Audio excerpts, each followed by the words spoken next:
What's up, guys? It's Get Ready to Battle, and welcome back to another Friday Funday video. This video, Terraformental got another update. I've previously uploaded Terraformental on this channel. It is a long game. It's a long game that I have to actually do editing for to make it more interesting. And it got another update. So instead of playing the entire game this episode, I'm gonna go through the update log.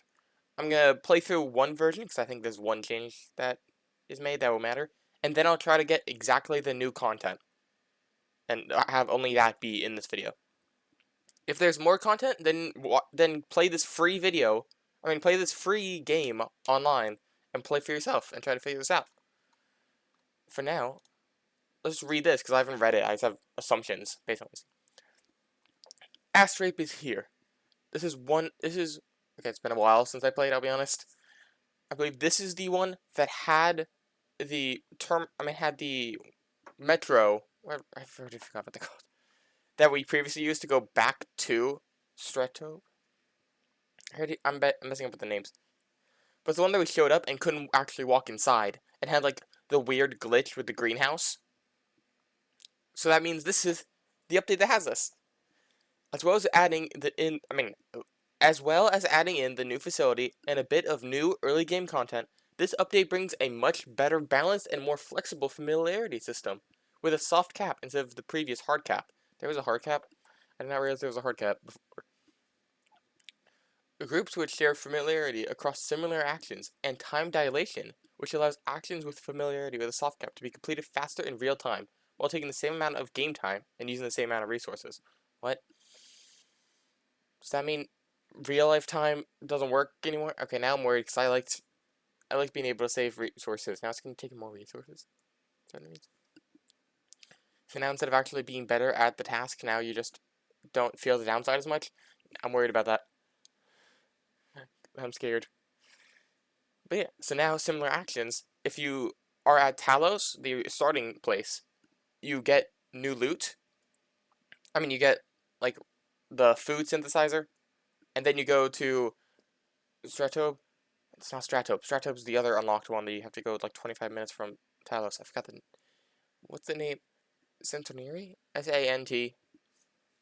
I don't remember. That one, you can use the same task that does the same thing, and the task should keep track. Okay. There are also... Okay, no, this is just text saying it. It's not like a log of what changes like this previous one did. And it is beep. Okay, I actually don't know what the back button... Actually, I just click this again. Here we go. There are new features, like a basic world map to help you keep track of where you are. Ooh. That is very interesting to see. Previously, we just had to remember. Now I wonder how the map will physically look. A reset consumption priority on loop toggle in the options, so you don't have to set them every loop if you don't want to. And can now set consumption priorities on items before you pick them up. Now this. Previously, it did reset every time, and previously reset it to auto every time, because as things change with how much you might not want to do it, but now we have the option to control ourselves. That's neat. Okay. I've also made a number of quality of life improvements, such as highlighting logs which you have not seen on previous loops. Okay, that makes my job of recording this a lot easier. Maybe I just do the whole game. Showing your current location on the resources panel, and your rover resources always being visible once it's repaired. Okay, that's cool. We get to always see the rover. And finally, there have been some technical improvements under the hood to improve performance, better protect saves when things go wrong, and reduce the size of save files. You can check out the full change logs over on the Discord server. Well, now I want to go see that. For some reason, I don't have the Discord server. Let me... Oh god, wait, I forgot this weird stuff happening of me not being on to... There, Okay, let me go do this real quick. Okay, I got it set up, but let's finish actually reading this. I realized while setting it up. Early on in the development of this version, Guri volunteered to help out with some of the more technical aspects, and I definitely couldn't have got as much done on this version without him. And of course, a big hand to all my beta testers who, as always, did a great job of finding bugs. Okay, I was gonna say something about like one individual person doesn't make a task, involves a group of people, and good on them for saying about them. I didn't know how to word that right. Oh well, too late now. What's next? Well, back when I first started work on this version, my donations hit the goal of paying for the game to be added to Steam a lot faster than I expected them to. So while I'm sure there will be a minor update or two over the next couple of weeks to properly round off this version, after that I'll be fully focusing on getting this game ready to go on Steam. Ooh. That means lots of UI, UX, quality of life, and polish, making an actual main menu, proper save/load screens, plus, of course, sorting out all the assets which are needed for the Steam page itself. I'll talk more about this on my devlog on Discord, as a lot of things related to this won't be decided until I get further through the process. So for now, I hope you all enjoy exploring Astrape. Okay, now let me get the Discord log set up. Okay, I have the devlog, where I have the update and the patch notes ready for the new Terraformental 4.0 version. This is on their Discord. It's just in a channel called Patch Notes. Added blank content. That's right. Also, it's funny how they do the spoilers to show that I'm going to be showing all these. Because I'm assuming you've watched my first two versions, so you know info about it. Added early game content. Okay. You can drive both directions along all routes, which I think it means you can just go back and forth. Which actually is nice of previously when you actually got closer to Centenary, you couldn't go back. So that's nice. Traveling on the tram and recalling the mining machines are now events. I don't remember how this differs from tasks, so I'm intrigued to see what that comes up. I'll need to cover that. Also a method to unlock the shortcut to Astrape. Okay, so we don't... Wait, to unlock the shortcut to Astrape. Wait, shortcut? I thought I would just drive on it. Now I'm worried. Oh well. Okay, blank timer. Dam auto closes. Timer remains visible until you unlock the Cincinnati explosion timer. Oh, interesting. Okay, now blank now only appears after blank. Cincinnati explosion timer only appears after you die to it twice. In case the player character/player thinks it was something they directly caused. That's kind of funny. And then vegetables restore a bit of water. Oh, that's nice. Oh yeah, I remember there was a update that they said they tried to do, which is also able to be found if you go on the game website, which is in the description, of how they wanted an item to fill two things at once. So now vegetables can do that. Hey, that's funny. Okay. Now features. Soft caps at 3 times speed. Time dilation when above 3 times speed. So you can only be this good. I don't know if I ever hit this. No, I definitely hit this. With the getting resources tasks. Time dilation when above 3 times. And groups. Some actions grant each other speed boost. Okay, added reset consumption priority on loop, toggled options. You saw that. Waiting now slowly increases the speed of time. Or you get so bored while waiting that time goes faster. That's funny. Basic world map will be improved in future versions. Okay, we'll see how this goes. Added save compression, so saves are much smaller now, and added a Mac download. Okay, so we knew of these 4 already. Or actually, no, we didn't know that. Okay, now UI. Those 2 things. Action panel is now reliably sorted. Resource items, combined, other items, miscs, on-foot travel, vehicle travel.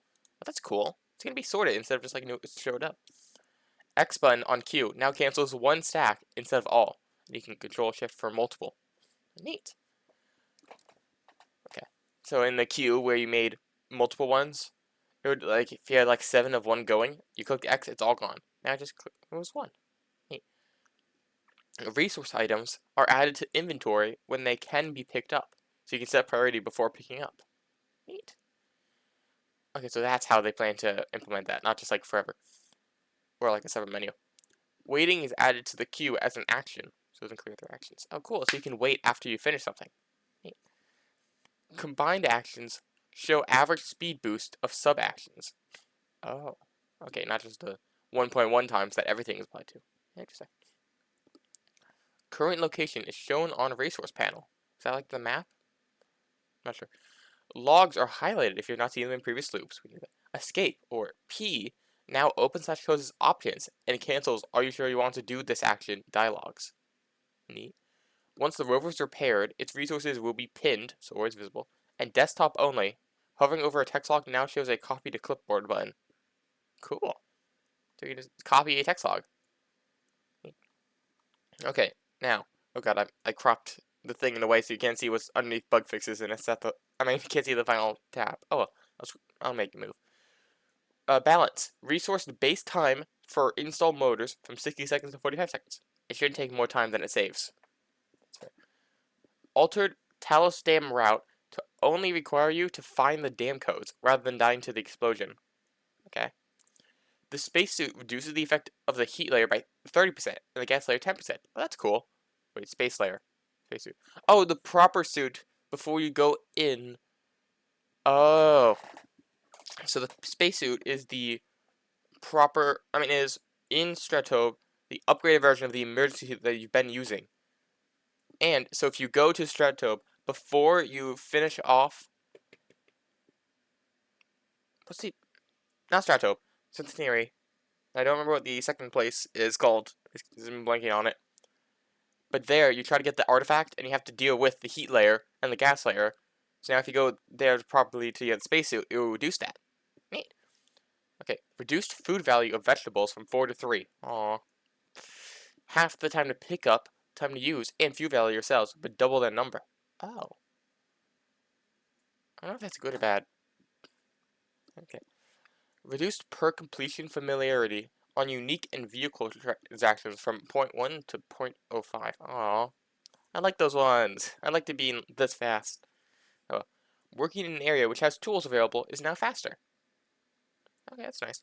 And then finally the bug fixes, which I'm going to just physically move on OBS. Item cooldown exploit involving repeatedly loading a save with cooldowns. So we fixed that one. We fixed opening a combined action within a combined action, then closing the outer one no longer reopens it when you complete an inner task. We fixed so many typo/spelling/grammar issues and lots of minor bugs. I'm gonna assume the only one that I actually remember was a minor bug that got fixed, where at the second building and at the Lost Rover, when you do the task to come back into the rover from the combined task, it just doesn't. It just stops before you finish it. Okay, so now let's get ready to play the game. There's the tab. Okay, there's the game button. Okay, let's run the game. Okay, previously I just always had it open, but hey, now we have a reason to load fail. We have some 7 minutes ago. 7 minutes, 16 minutes. It's funny. Okay. Oh, this part's just missing. Ooh, interesting. Okay, you awaken in your cryo sleep pod. A deep chill seeps through your body, and your mind seems wrapped in a dense fog which obscures your memories. We can open cryopod, which seems the same as last time. Oh, now we have the queue appear. Cool, and it has like a timer, and it shows the time instead of just running. It's cool.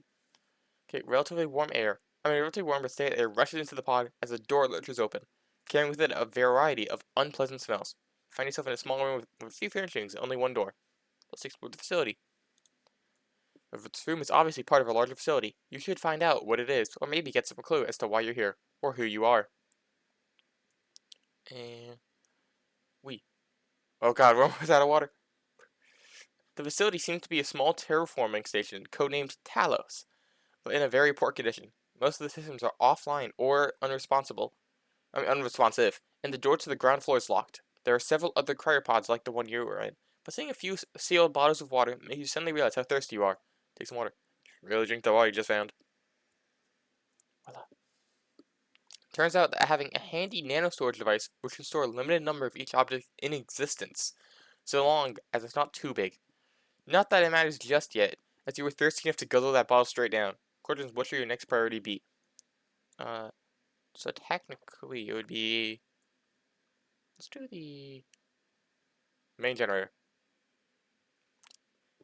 Wait, what happens if I do this? It shows the whole task for everything to be done. Perfect, I love seeing that. Okay. Also, we can time it to this. We can see how long we last and combine it there. Oh, it has a little gear thing to show repair. It's cool. The immense fusion reactor required to power a terraforming station like this is actually deep underground, but the diagnostic and control terminals feed you all the information you need. The logs show that several weeks ago, someone ordered the repair drones to disable the generator by removing several key components. Take a while, but you can easily reverse the process. It's a question. Why? Okay, let's drink more water. Okay, let's also inspect the ground floor. Maybe more resource systems you can use on the ground floor, if you can find a way through the door. Just inspect it. Let's look at it very carefully. We've looked at it very carefully. Now take 15 minutes, and this task is not supposed to be completable, as said in a different devlog, so we're going to just repair. And let me also do this. Have the water bottle. Actually, I should not do that. Just because I technically can live through it doesn't mean I will live through it. Because also I need to explore more things. Using prior knowledge to try to go faster. It seems that the door is sealed. It's part of an emergency lockdown. Should be easily able to lift the lockdown, but only if you can get the main generator back online. Alternatively, you could always try to force the door open, but it does look like it's ready. Okay, then we start feeling hungry. You can start to feel the creeping pains of hunger in your belly. Not serious yet, but you might want to look into getting some food. Okay, we have this. It takes 8 seconds for a water bottle. Well, let's get one of those now. That's a 0.8 water I need. So try and do that before finishing that would mean I die. Okay. The water cycle is mostly functional, but the main pump is broken. You'll need to find or build a replacement before you can clean any more water. Luckily, there's a small amount of clean water left in the tanks, which you should be able to siphon out manually. Wonderful. 6, 5. Where's we? Because there's a better way to get water, at least later on. Now we can lift the lockdown. Costs 20 seconds though, so we have to get some more water. A deep thrumming rumbles its way through the facility as the main generator starts back up. Hopefully most of the systems will come back online along with it. Okay, let's lift the lockdown. Lift the lockdown so I'm able to go. The air started smelling incredibly foul. You don't think it's hazardous yet, but it doesn't seem to be improving. Maybe you should check out the life support system. No, I want water. I'm thirsty. I'm trying to get water. If you saw the first of my 2 videos, then you know how. Let's explore the ground floor. Okay, this takes 20 seconds. Give me more water.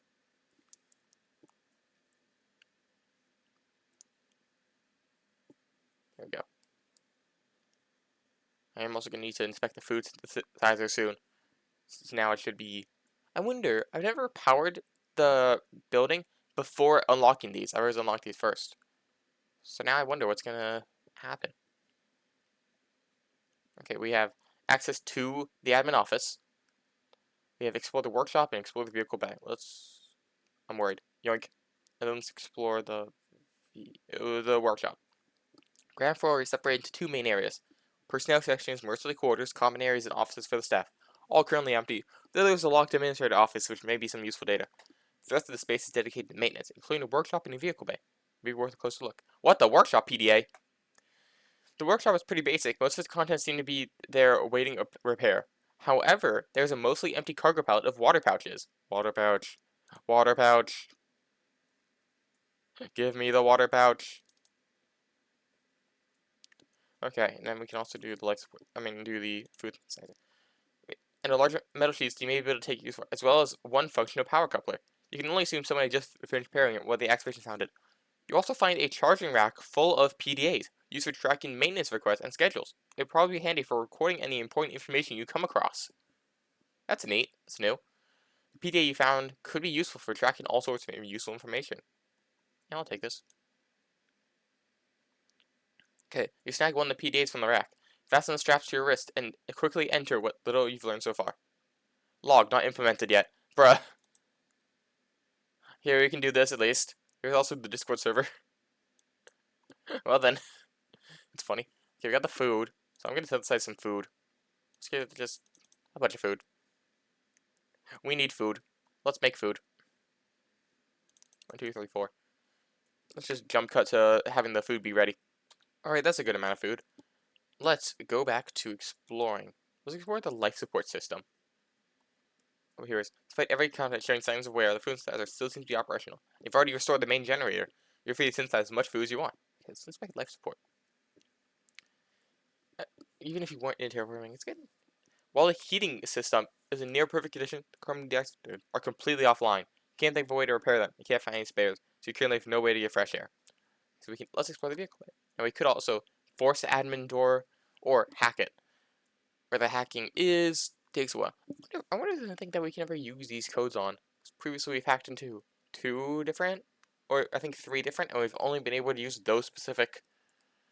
And it feels weird. Oh well. Now we can inspect the rover. Judging by the markings of several numerous parking spaces in the vehicle bay, there have to be dozens of rovers, both several vertical takeoff landing aircraft. Fortunately, or perhaps by someone's design, there's one rover left, tucked in the far corner of the bay. A quick walk through the rover, checking the lockers and other storage, reveals very little. And one thing you do find is definitely going to be helpful though, an emergency survival suit. It won't protect you from much, but it'll offer a sealed environment for you to breathe in as long as you keep your air tanks topped up. And rovers usually have a recycler to fill them. You just hope that it's still working. The suit also has a small water reserve you can easily drink from, even though the reservoir has still been left full of water. Wonderful. Let's take the emergency suit. Get some suit, and then also get some food. You probably wouldn't be surprised that half the rover systems are non-functional. The air recycler is working, so if you grab the emergency suit, you should be able to refill its O-tanks. But if you want to go anywhere, you need to cannibalize 4 power couplers from the facility systems. And find enough scrap metal to patch the holes in the hull. The food synthesizer is missing several key components, and the water cycle is just gone. But hopefully you'll be able to gather enough supplies to make a decent length journey. Okay, so we got a bunch of couplers. The water recycler coupler didn't matter because we were just taking stuff from. Let's just go like this or something. Let's take the water couplers and metal sheets real quick. Okay, we just got a bunch of things. Let's check the cryopods. You take your time to carefully check each of the cryopods, not wanting anyone else to be abandoned. That the way you are. Don't mind me. I'm just gonna also put some of the. Oh, it does. It doesn't do what I want it to. Wait. Okay, it does do what I want it to. I just have to be weird about it. Here, beep. There we go. You take the time to carefully check each of the cryopods, not wanting anyone else to be abandoned the way you were. Heart skips a beat when 2 of them are actually occupied, but quickly sinks when you notice the lack of. You notice the lack. Where down this place? This is the lack of life signs. You were dead. They were dead before they were frozen. They must have wanted to preserve the bodies, but couldn't bring them back when they were. When they left. One of them is very old, while the other is fairly young. But there are no obvious wounds or injuries on either of them. That's unfortunate. Now they died. Okay, let's just try to then force the admin door. After this. Which, jump cut time. Okay. You're relieved to see the pressure gauge finally spinning upwards as you seal the final hole in the hull. The pressure regulator is busted, but you can't rely on it to constantly replenish your oxygen without you micromanaging it. But at least you'll be free to take your helmet off for short periods to eat and drink. You do still need to repair the power systems if you intend to go anywhere in it though. Not to mention you don't actually know anywhere else to go yet. You could try driving around randomly, but to say your odds of finding anything useful or low would be somewhat of an understatement. We do have, luckily, when we open the administrator, you find it relatively easy to force the door to the administrator's office open. The computer isn't locked, but most of the data seems to be corrupted. Other than the last active file, okay, back up you. Only a few schematics are still accessible. Inside the desk, you find a stash of protein bars. Yay, protein bars. Yummy. Good food. Also, we ran out of air. Did it say in... How do you feel that? No, it did not save out. That's when we ran out of air, but we ran out of Talos air. What, the rover resources unavailable? Neat. Okay. You're relieved to... Wait. Alright. The log shows Colonel Taggart, the administrator of Talos Station, giving a report of the current status of the systems and declaring that the art... Wait. Ooh, we got a map. Whoa. The map. The log is not implemented. The administrator of the Talos system, giving a report of the current status of systems and declaring that, quote-unquote, the artifact has somehow destabilized them, in particular life support. He ordered an evacuation and left coordinates of the facility you're trying to reach. If you can reach that rover you found, you should be able to follow them. You add the coordinates to your PDA's map, and hope that you'll soon be able to name the location. Interesting. Well then, let's also take the, since we know about the power coupler, yeah, over here, start refilling the air tank again.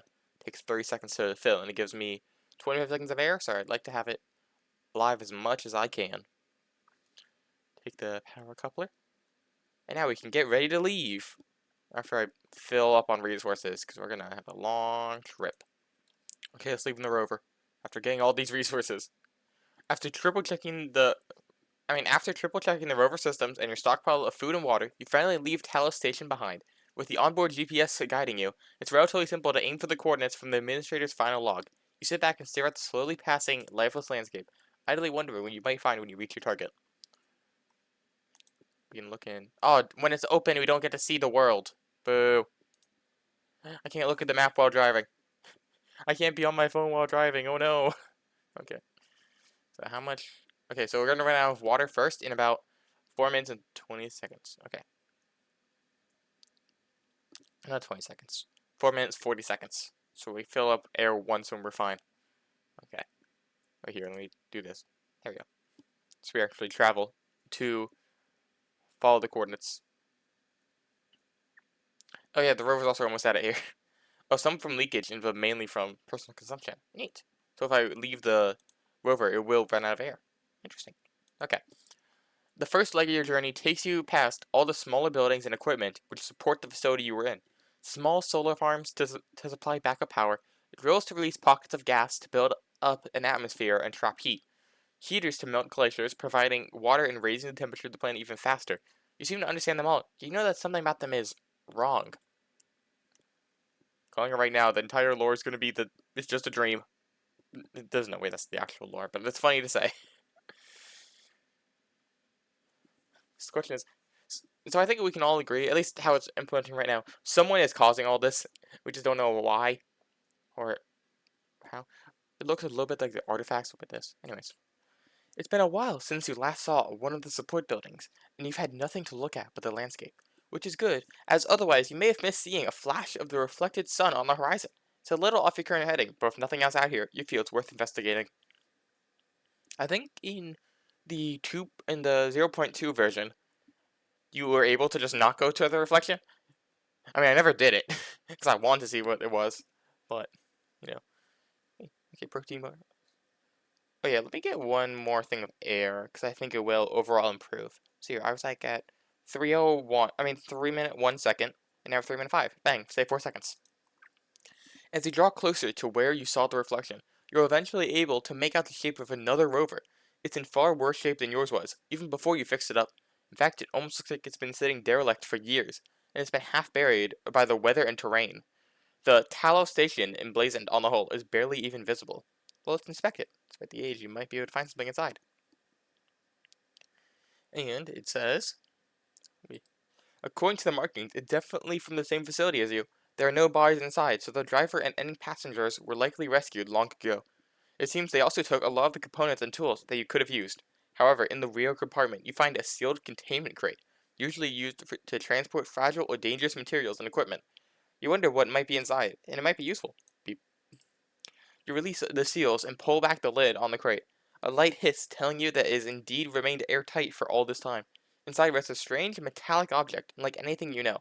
Its surface appears almost made of countless tiny cubes, slowly moving and shifting in an unending rhythmic motion, which is almost hypnotic. You wonder what it feels like to touch. Touch the artifact. As you touch the artifact, all its movement ceases for a moment, then it suddenly begins collapsing in on itself. The cube seems to be pulling inwards, folding together in impossible ways. Without warning, they start moving up your hand instead, pulling you down towards it, passing straight through your suit and sinking into your skin. They seem briefly confused by the PDA on your wrist before enveloping it as well. I like how they're just like, it's like a lore revision, like, oh yeah, the PDA was here the whole time. Moments later, all trace of it is gone, absorbed into your body. You're unsure what to do, but it seems there can be nothing else for you here. You reluctantly return to your rover and resume your previous course. So now the PDA will also last between versions. That's funny. Yeah, in case you don't know, now if we die, we go back to the beginning, except we're better at it because we've started doing it. That's why we have speed from doing tasks multiple times again. Okay, now you have 2 minutes, and we're gonna be alive for less than 2 minutes. So let's just go until we die. Still not sure how you failed the portion off course. How you failed to notice how far off course it could take you. Detour has drained a significant portion of your supplies, and you get concerned about your survival. We're just gonna go until we die real quick. You know you're dying. There's no way you could have made it to the coordinates. You just weren't fast enough. Didn't have enough supplies. Maybe if you'd taken a slightly different route to get there faster. To get there faster. Find some way to repair more of its systems. None of them asked me. Close your eyes for the final time. Before you do that, I noticed Rover Talos Desert. So I think that's the name of where we are. So that's neat. Oh yeah, Talos. So this one shows where we are. So that's cool. You wake in the cryopod. Wait, you aren't dead? The chilling seeping into your body and fog around your mind obscures many of the details. We never remember fragments what happened. Then you realize you still have your PDA securely strapped to your wrist. You certainly didn't have that last time you woke up, and it seems to have all the information you put on it. The PDA goes back in time too. Woo! Let's go back in time with the PDA. Yoink. Run to a warm stereo western carrying a variety of unpleasant smells. Come on, no light support isn't going out. It's the fresh air they take for a while. It's far from comforting. To weighing down your mind, you're somehow back in this place. It's spelled by your brief tour of the facility. Everything. Here's these. Oh, it has total trigger time and actual relative trigger time. That's cool. I don't think it had that before. That's neat. Everything is exactly as when we woke up, including immense thirst. Drink.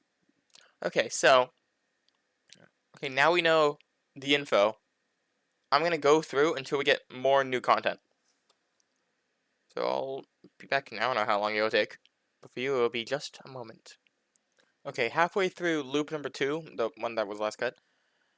Here it has modified messages. The things are different, such as when I hacked into the admin office, but I didn't hack in the first time. It didn't count as new. But here, now it shows them as new with these little things. So I'm assuming this means it's new and these means they're not new.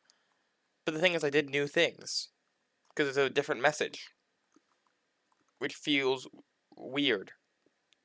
Like, does it just mean new entirely? I don't know. Okay, just arrived at Lorion, which is the other place I forgot. I have this blocked task, where this action can't be performed because you should make sure you can actually get inside before trying to drag the generator in. I shouldn't have the generator with me.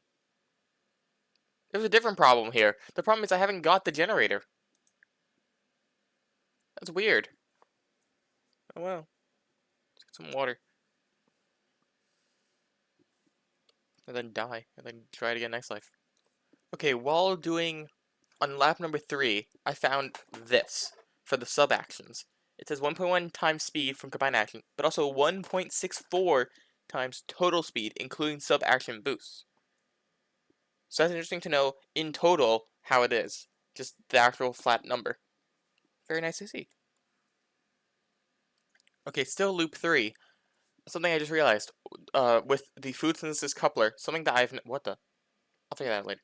Something I've never done with the food. I've never taken this, yet it have 1.3 speed due to similar actions across all loops. So that's cool. Is that how it's labeled under all of them? No, it's just also this one's completions. But then other ones say similar actions. Now I want to see. Two completions and 4 similar actions. That's cool to see. Wait, what? Okay, why is workshop coupler not a similar action to... Well, I guess these aren't... These are like you have to take it out of a system. This one's just lying around.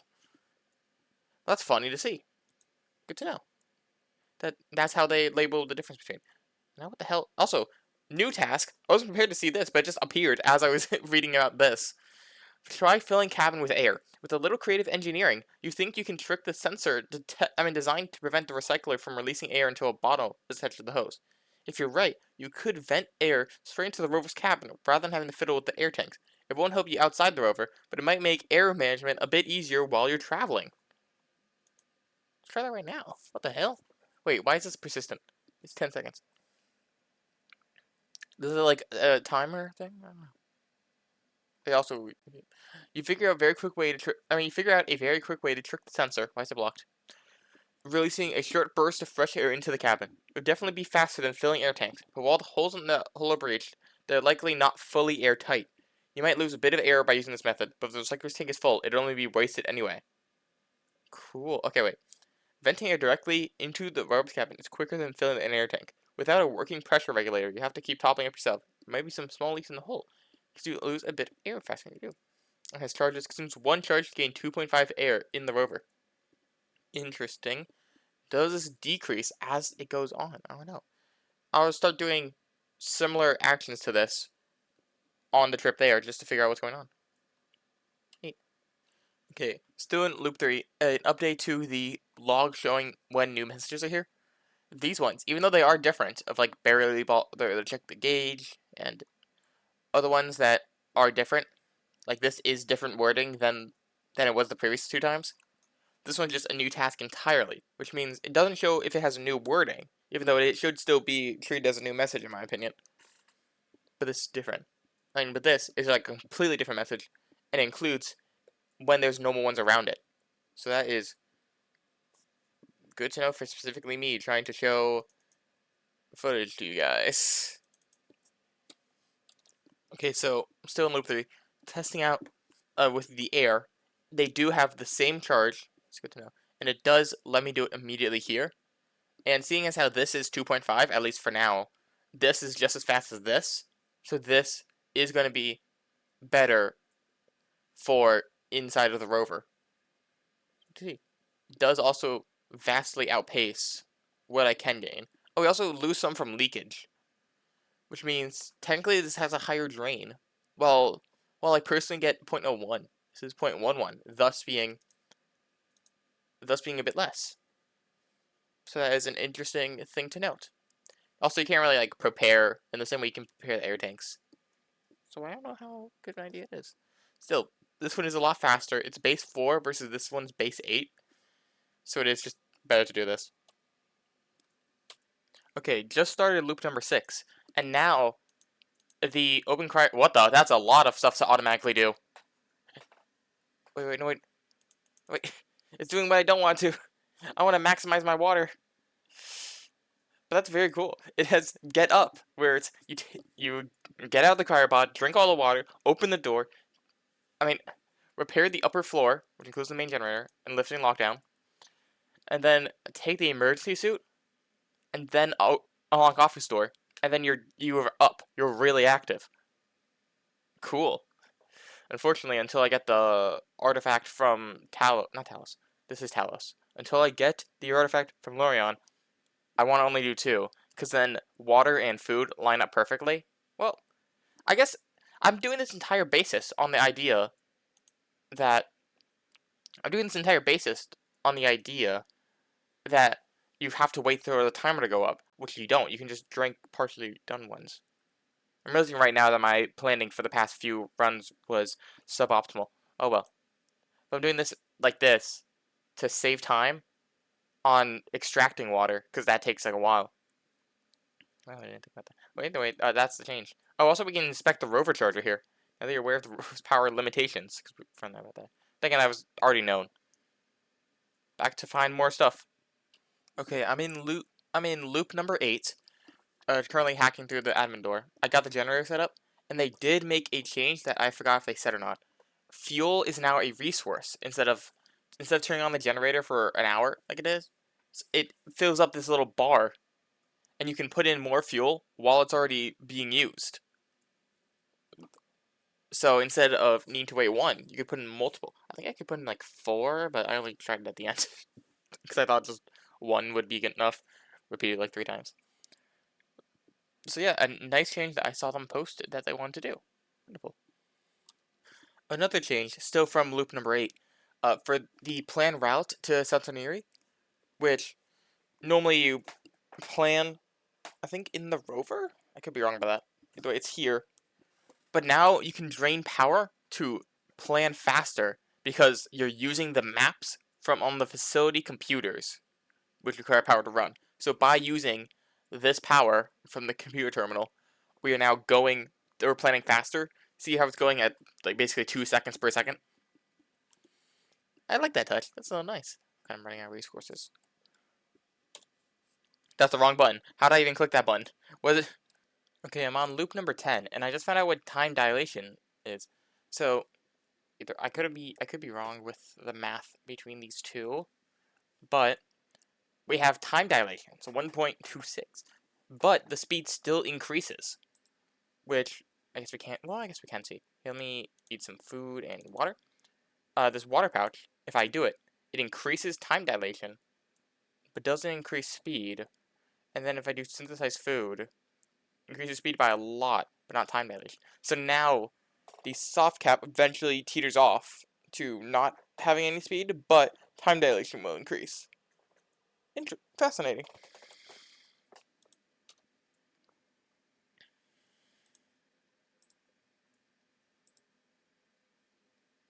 Oh shit, wait, I just did not even have any air.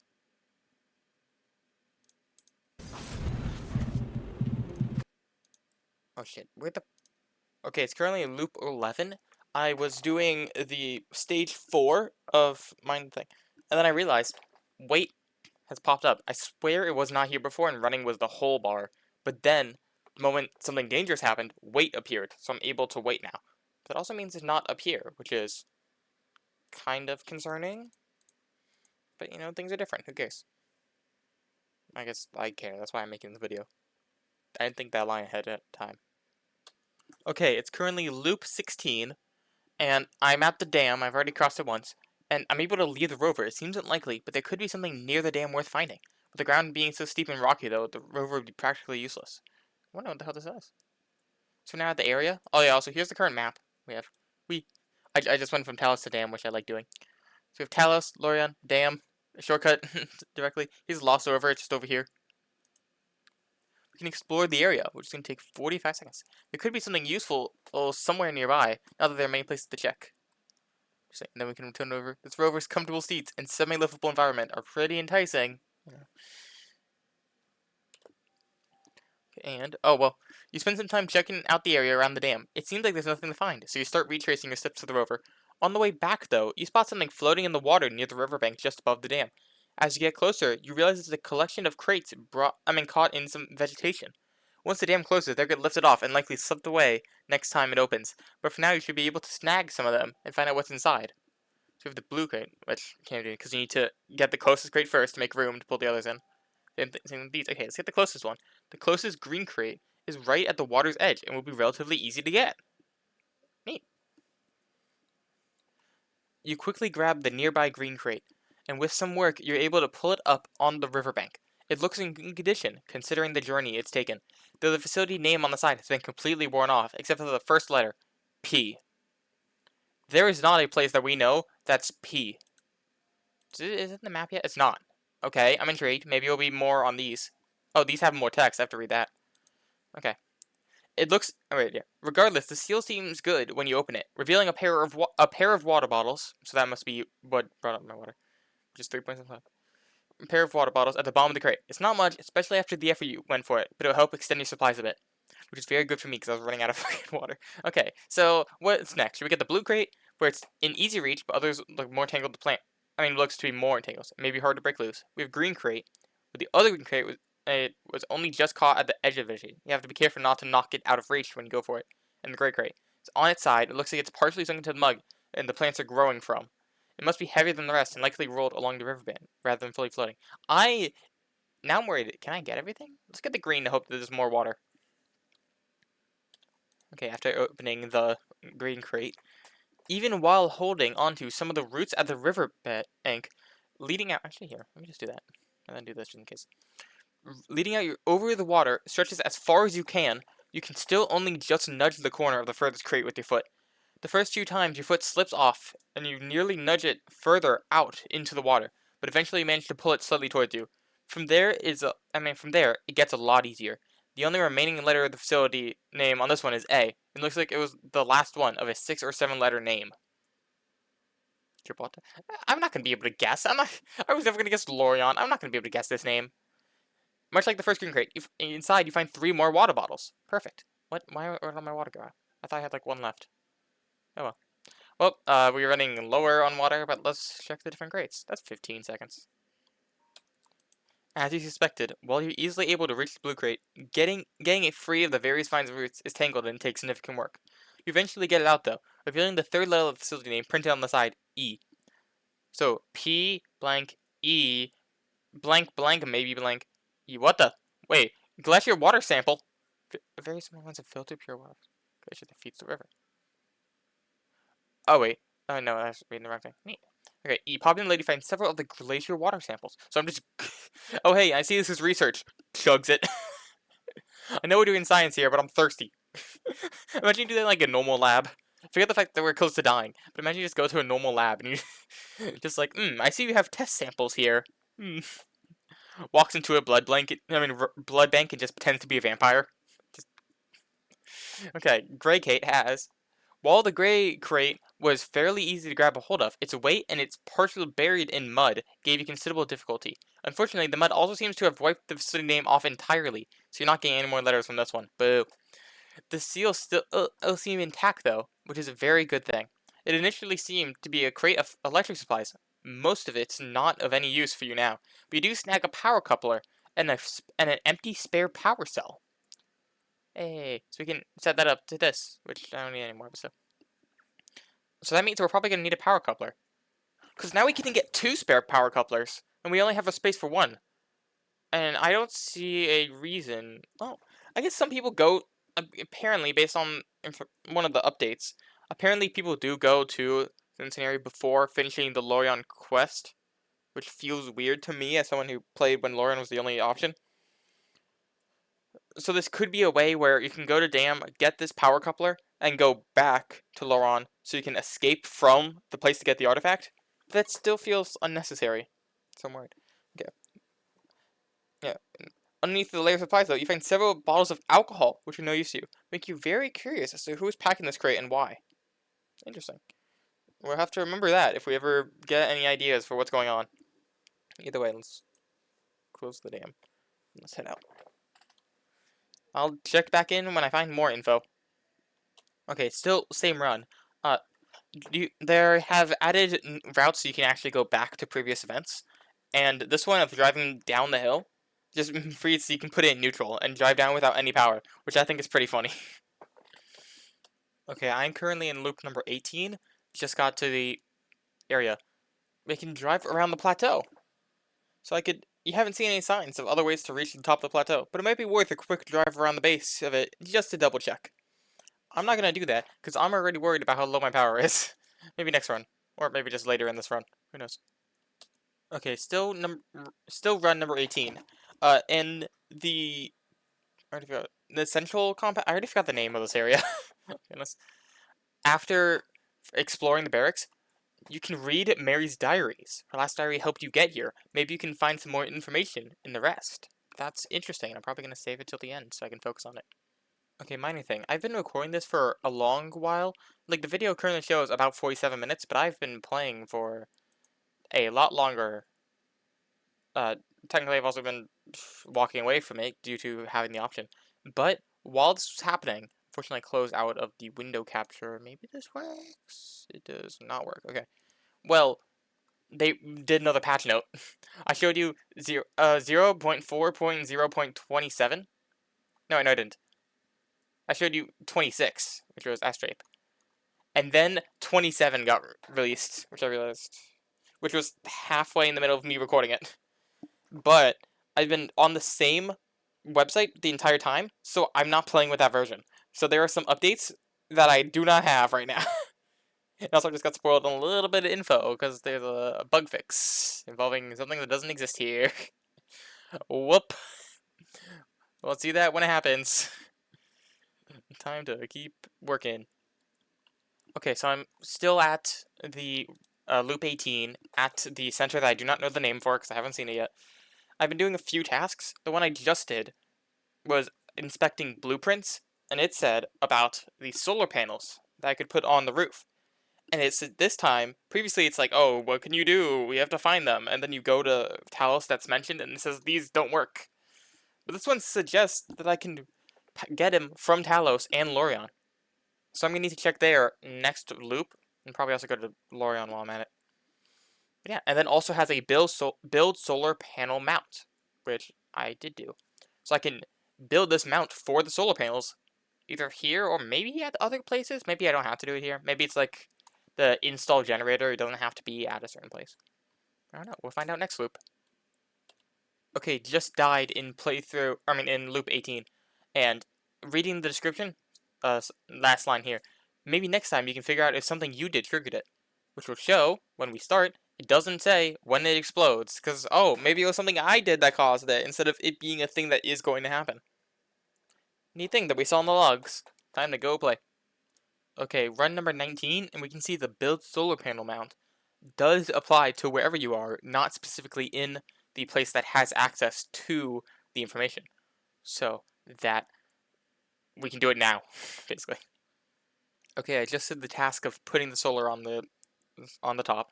Using the array of power tools at your disposal, you cut the metal plates into long, narrow strips, weld them together into a rack, and attach the whole construct to the roof. A few spliced wires later leaves you with a power coupler waiting to connect a solar panel to its rover's systems. Wonderful. Fortunately, I had to remove my ability to have food for this. But it's worth it. Who needs to eat? Eating's not real. People don't eat. Here you go, let's inspect the solar panels. Should check the solar panels powering the support facilities to see if any of them are suitable for your rover.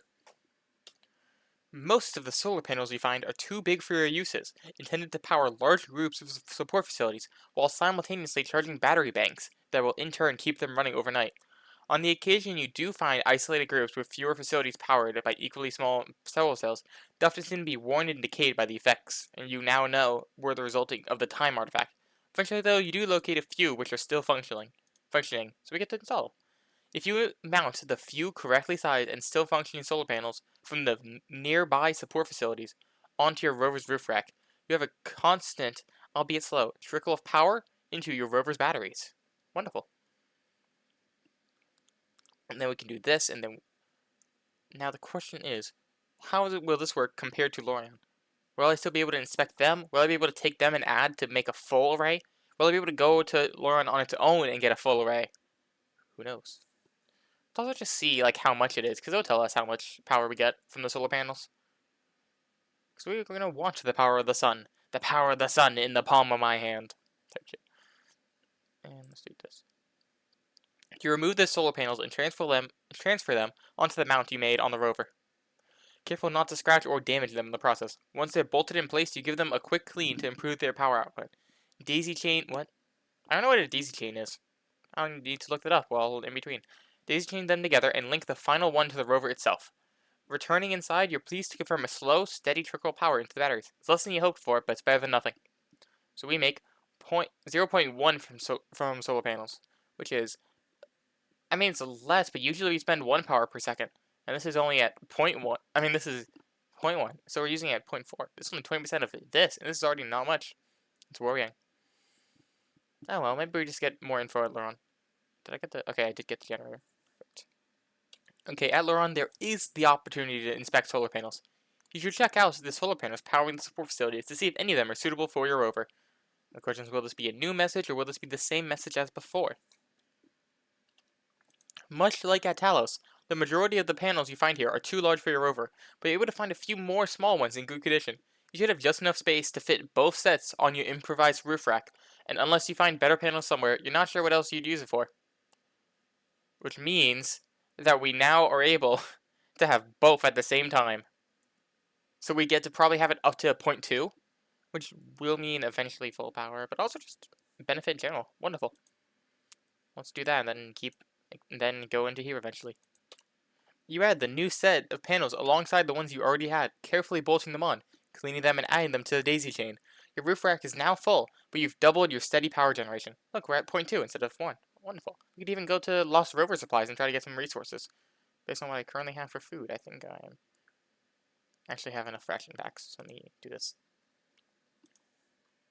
Okay, a funny story of where I said an update came as I was doing this. An update came addressing this is one of the bugs of the generator appearing when it shouldn't. They fixed that. After I'm already playing it. After I've already pointed this out. But before I've refreshed. Which I think is funny. We're just gonna play with this incomplete, more glitchy version because it's the first update. Because we can. Okay, I'm currently at Lorion. We have in the admin logs where I was supposed to search for a specific named guy, and we're searching through Astrape. Wait, I forgot. This stuff is all already happened in the last one. This wasn't new content. I made this whole plan based on the... Oh, well, too late now. After doing the loop... Or actually, what loop am I? I already forgot. I'm loop 20. After doing the circle around the plateau to see if there's a way to get in, As you finish your loop around the base of the plateau, you're disappointed, but not surprised, to confirm the lack of an easy way up to the third compound. Perhaps if you could find some climbing gear, you'd be able to scale the sheer cliffs that encircle it, but until then, it seems you're reliant on finding the tram and riding it to the top. Okay, so I'm assuming that's a joke, but imagine if that was real. Imagine if you could actually just like get. We can't even get out of the. We can't even get out of the thing right now. But no, we're expected to get climbing gear and go up. That just sounds funny. Okay, I'm currently reading the diary, so let's just read out what I've had so far. Unhelpfully, none of the diaries seem to have any titles or labels. Oh yes, read Mary's diaries, because I have multiple. Instead, you have to open each one and check the dates of the first and last entries, occasionally skimming the entries themselves to get an idea of what was going on at the time. From what you can tell, each book covers around 6 months. The first few years' worth are from when Mary was undergoing training on her first assignment. After that, she spent a decade helping to terraform a different planet, which is already part way through the process. There's more. There's more. Okay. After that, wait. Oh wait, what's this? Seems she only got reassigned to this planet, the name of which she's unaware of, in order to quote-unquote protect the corporation's interests. Calling her right now, there's an actual name, it just doesn't matter. Wait, imagine this is Earth. It's gonna be a lore drop at like, oh yeah, this is Earth, but like it's 1,000 years in the future and it's already been fucked. Okay. Or maybe it's, just imagine it's Mars. Like the bait is that you think it's Earth when it just turns out it's Mars. It's like still a surprise, but different one than you thought. Anyways, okay. Partway through the ninth most recent volume to take over from a previous expedition member who had repeatedly failed to meet expectations. She's been here nearly 5 years. But wait, the terraforming process has been refined over the past century or so, and now only takes about a decade. But if Mary had been here 5 years, and since the planet is already several years into its terraforming process before that, then it should be almost finished by now. The planet should be covered with plants and trees. The atmosphere should be breathable, at least for a short time. But from everything you've seen, it's not even close to that stage. Something has seriously set back the terraforming timetable. God, how? So something's setting it back. Either someone's causing evil on purpose, or the world itself is hitting back, or these artifacts are so bad that everything's getting messed up. One of those three. Anyway, it's time to die. Okay, loop number 21. I just got to the quarry, and I found out apparently the follow tracks to Astrape is blocked by a gate. That's kind of funny.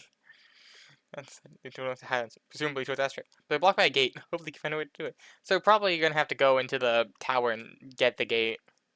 Oh, we can hack the core gate from here. Should be able to trick the gate into thinking the tram's arriving so that they open. So we can explore service bays. We already know how to do that. Know how to do this. But notably, this is gonna take our air because we're out in the middle of the air, middle of nothing. I don't even have enough water because I didn't stop by. Oh, this is a mess. Okay, I'm in the tower. I just recalled the mining machine. Instead of taking 45 minutes, it took 5 minutes. But then, it takes a while to actually show up. So, we have 1 minute to wait before it actually does show up. That's a neat way to do it. It's going to be very useful. Not very useful, but it's nice that I can do things while waiting for it. And it actually does make more sense. If I'm just press a button and call it, I don't need to take that much time. Okay, so there was a 3-minute long task to open the gate, and I got like 5 seconds in before this showed up. You've barely even started looking for a way into the system when you realize that the gate controls aren't secured at all. Much like the dam, all you need to do is send the right signal, and you can open it from your rover. It would be funny if I was recording. I'd just be like, "What? Why is it gone?" It's just missing. It just disappeared like thin air. This is funny. Can I do it in the rover? I can't. How do I do it? Right signal. You can open it from your rover. You can even open it from your rover. Oh, I just go in there now. Okay, that's okay. Okay, loop 24. On the tracks to Astrape, once you get halfway, then you get out of the blast range, and then the second one that's also 3 minutes. In that second one, the timer went up, and this message showed up. It said, "Curious to see it from this angle, you turn your attention towards Centenary moments before you expect it to explode. Sure enough, right on cue, the sky lights up beyond the hill on the far side of the dam. For a few brief moments, you see a wall of pure white above the horizon. Then it recedes once more." So that means there's new text for seeing the explosion. Which at least I know is not in the original version. Or in the previous version, not original. It's a lot of change from the original. Okay, still in the middle of loop 24. Halfway through approaching asteroid, a message appeared. And then also, look, we can open the vehicle bay and we can try to enter inside. At least we can try to do these. Let's read the message. You keep a close... And also, since the Centenary already exploded, I'm not going to go back to Centenary because it's just not going to work out. Assuming this is exactly how the last time it was, it'd be on the tram back, and then the tram would fall off because the place it's going to doesn't exist anymore. I'm not doing that. So, we're gonna be exploring to... Okay, you keep a close eye on the outer buildings as you pass them, trying to spot anything out of the ordinary. The greenhouses seem to be of two main types. The smaller ones seem to be filled with oxygen-producing plants, while the larger ones are growing crops for food variety.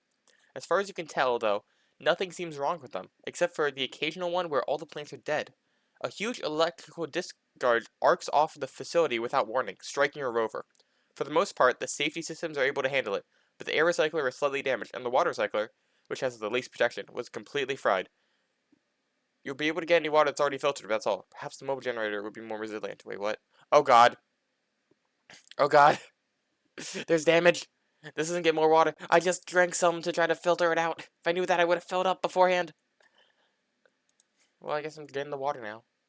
Okay, now this is 15 longer for the cooldown from the damage, and this one just isn't. Okay. You pull up outside the tram station.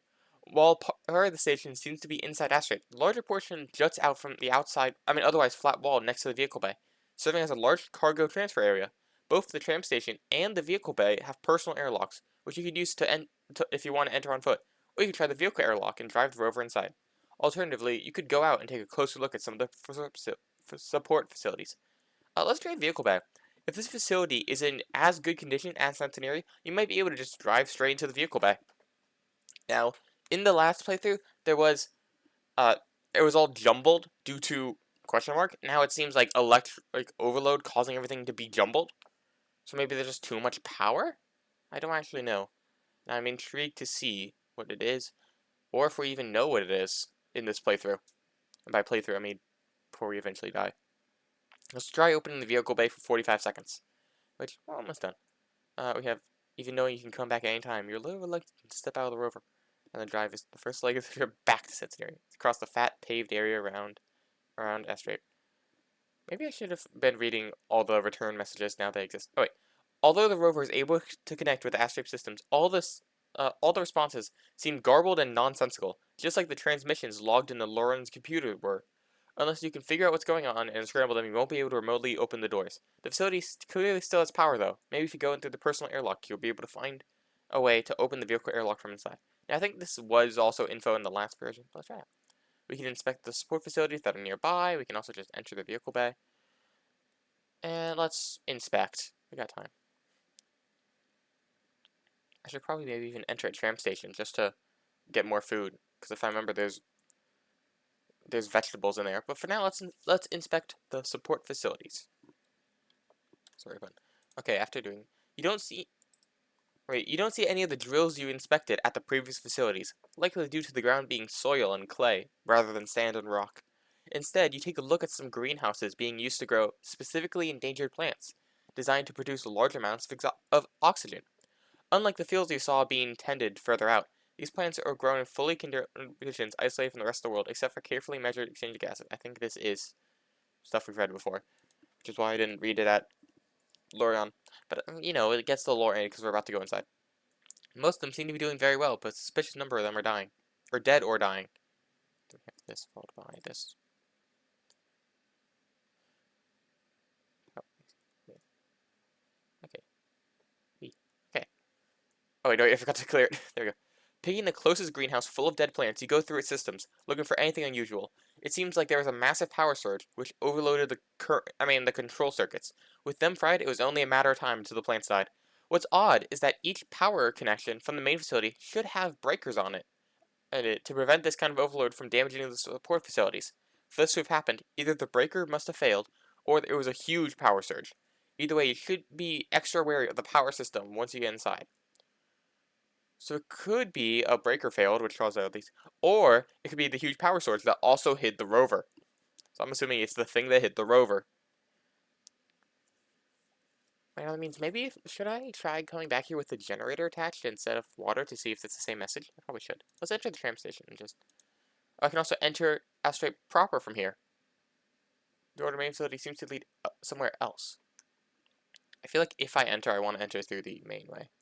Oh, the air is also running out in here. As the personal airlock on the tram station cycles, you're pleased to see that your suit registered fresh air. It releases you into a cargo portion of the station, and you're immediately able to see why you couldn't call the tram earlier. A lot, right? Okay, so it doesn't explain why the Asteroid train station is running out of air and not making air. Minus 100 from damaged power storage. Minus 90 from normal operations. Interesting. Okay, I'm running out of food and water. I'm gonna have to use my backup water. Let's just eat some vegetables before I head back.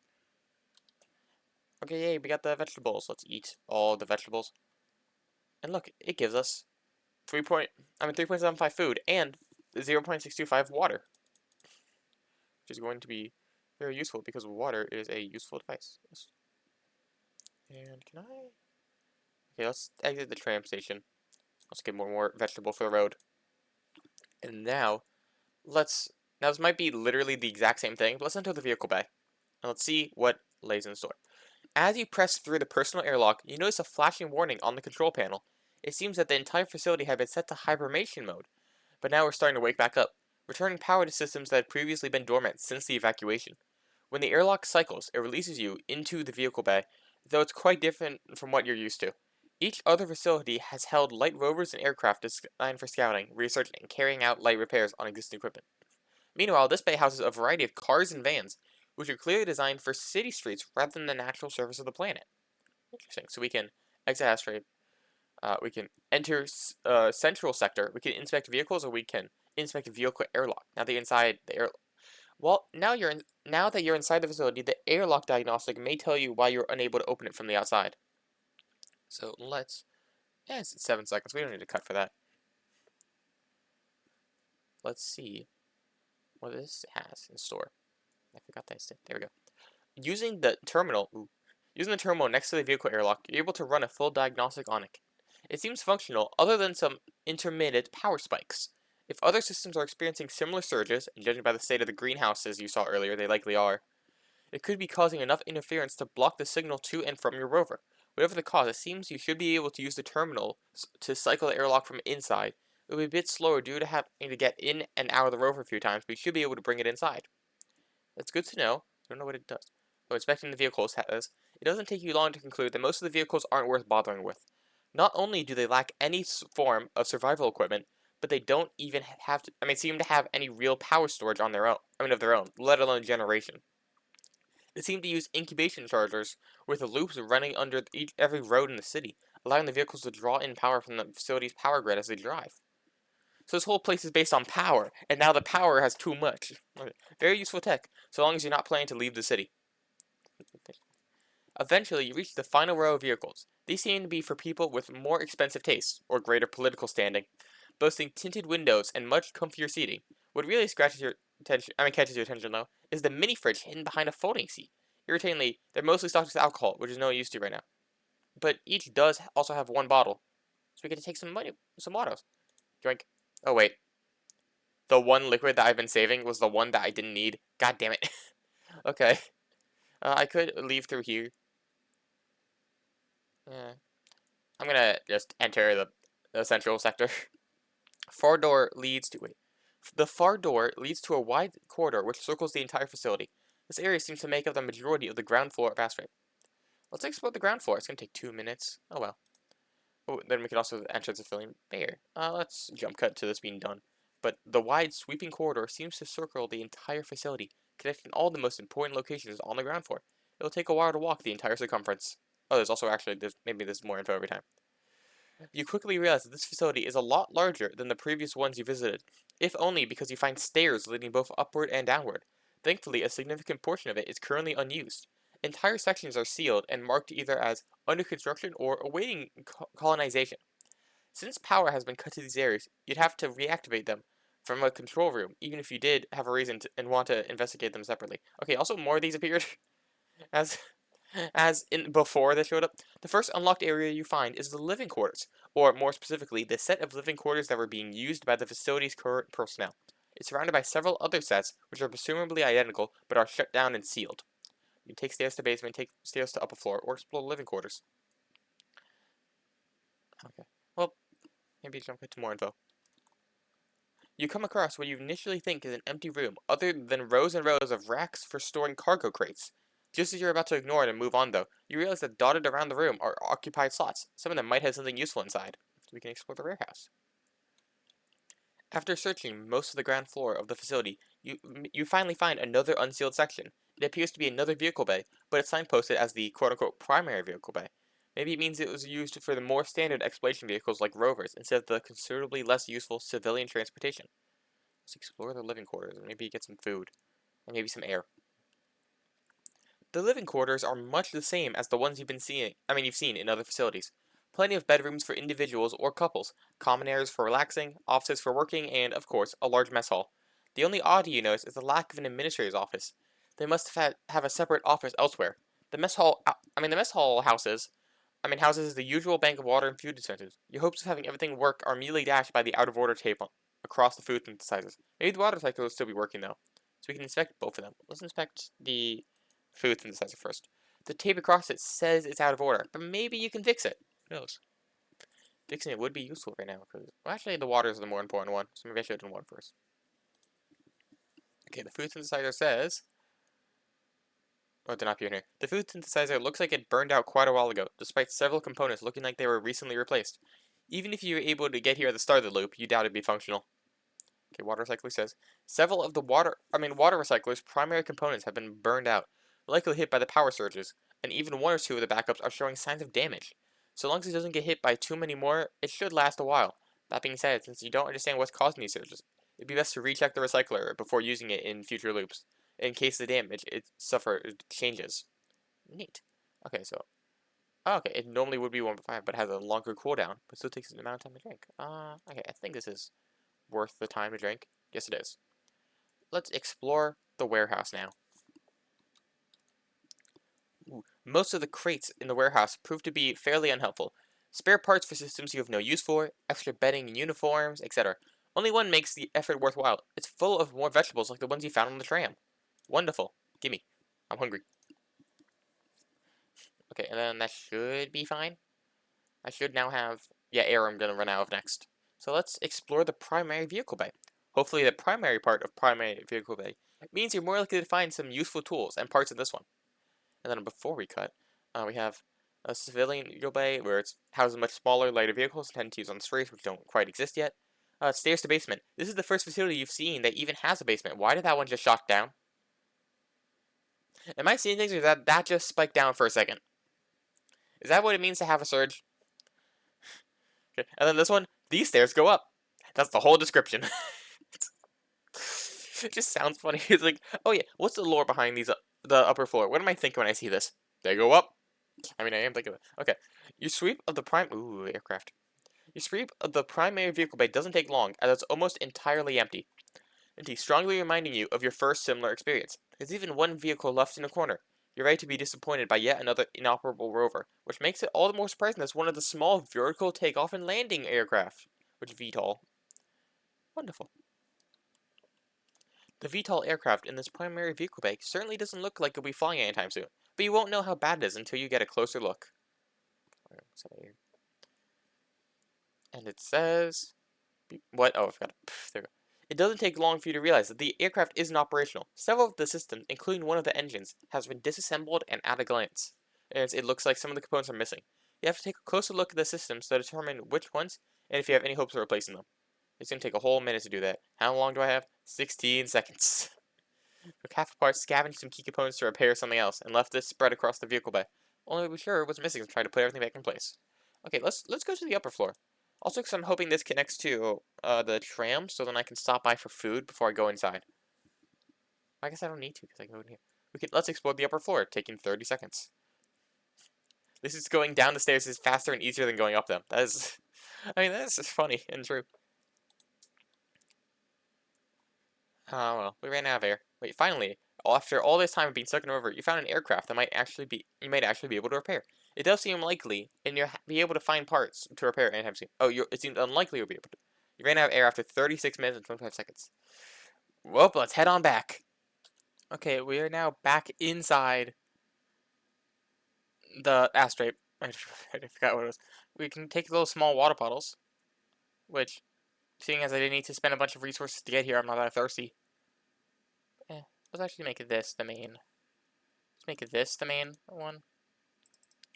And then let's enter the central sector. Because I didn't actually explore top or down, really. We are running a bit out of air, but I got plenty of air. I'll be fine. We can take the vegetables. Let's get some fresh vegetables while we're here. We can inspect the water recycler. See if there's anything different. Let's inspect that. We can reassemble the aircraft, which we can actually do now that we have them in it. Let's just make sure to see if there's anything that's different about the water recycler. Looks like you're in luck, or maybe running a bit early this loop. The water recycler is showing signs of minor power surges, but only light damage. You should have quite a while before it stops working. So does that mean after a certain time it stops working? Is that what's going on? Interesting. Maybe. Anyways, let's wait until this is done, and then eventually we can go to... Oh, we already did explore the place. Okay. The aircraft, oh god. Several systems, like life support and communications, only seem to be missing minor components, which you can do without. Unfortunately, the engine, navigation, and power systems are another story. You need to replace the missing parts if you want to get this thing to fly again. A pair of motors, the larger motors from the mining machine should do, so we're going to need to go to the mining machine and get that, and a new propeller for the engine. A navigation unit, power cells to store the power from the generator, and of course a small pile of power couplers to connect it all together. So to repair the engine, we need 2 large motors. How am I getting 2? I know how to get 1. Do I get 2 from the thing? Maybe. The 1 propeller. I don't know how to get the propeller. At least not yet. This is a navigation unit, which I don't know how to do yet. 4 empty power cells and 3 power couplers. I don't know how to get 3 spare power couplers. I'll have to research that. Okay, anyways. So I guess we aren't doing that. Let's go upper floor. Partially because I'm hoping that in the upper floor has where the other place is. Do I need water? I don't need water. At least not, well. Beep. There we go. Okay, now let's finish exploring the upper floor. That's the wrong button. That is the pause button. And for this game, not my pause button for my recording, which is right next to it. Okay, wait. Oh wait, the main quarters was much tighter. I didn't even realize that. I did not read that part. The upper floor seems to be mostly dedicated to keeping people alive. Life support, a med bay, and cryopods make up the majority of the rooms. The only other finds which pique your interest are a door labeled Communications, and finally the Administrator's office. The door to the latter looks like it was locked. It was almost pulled from its frame, being forced open. Either someone was desperate to get in, or someone got sealed inside and had to be rescued. Ooh, so we can explore communications. We can inspect the admin office. We can inspect cryopods or inspect life support. Check out the communications.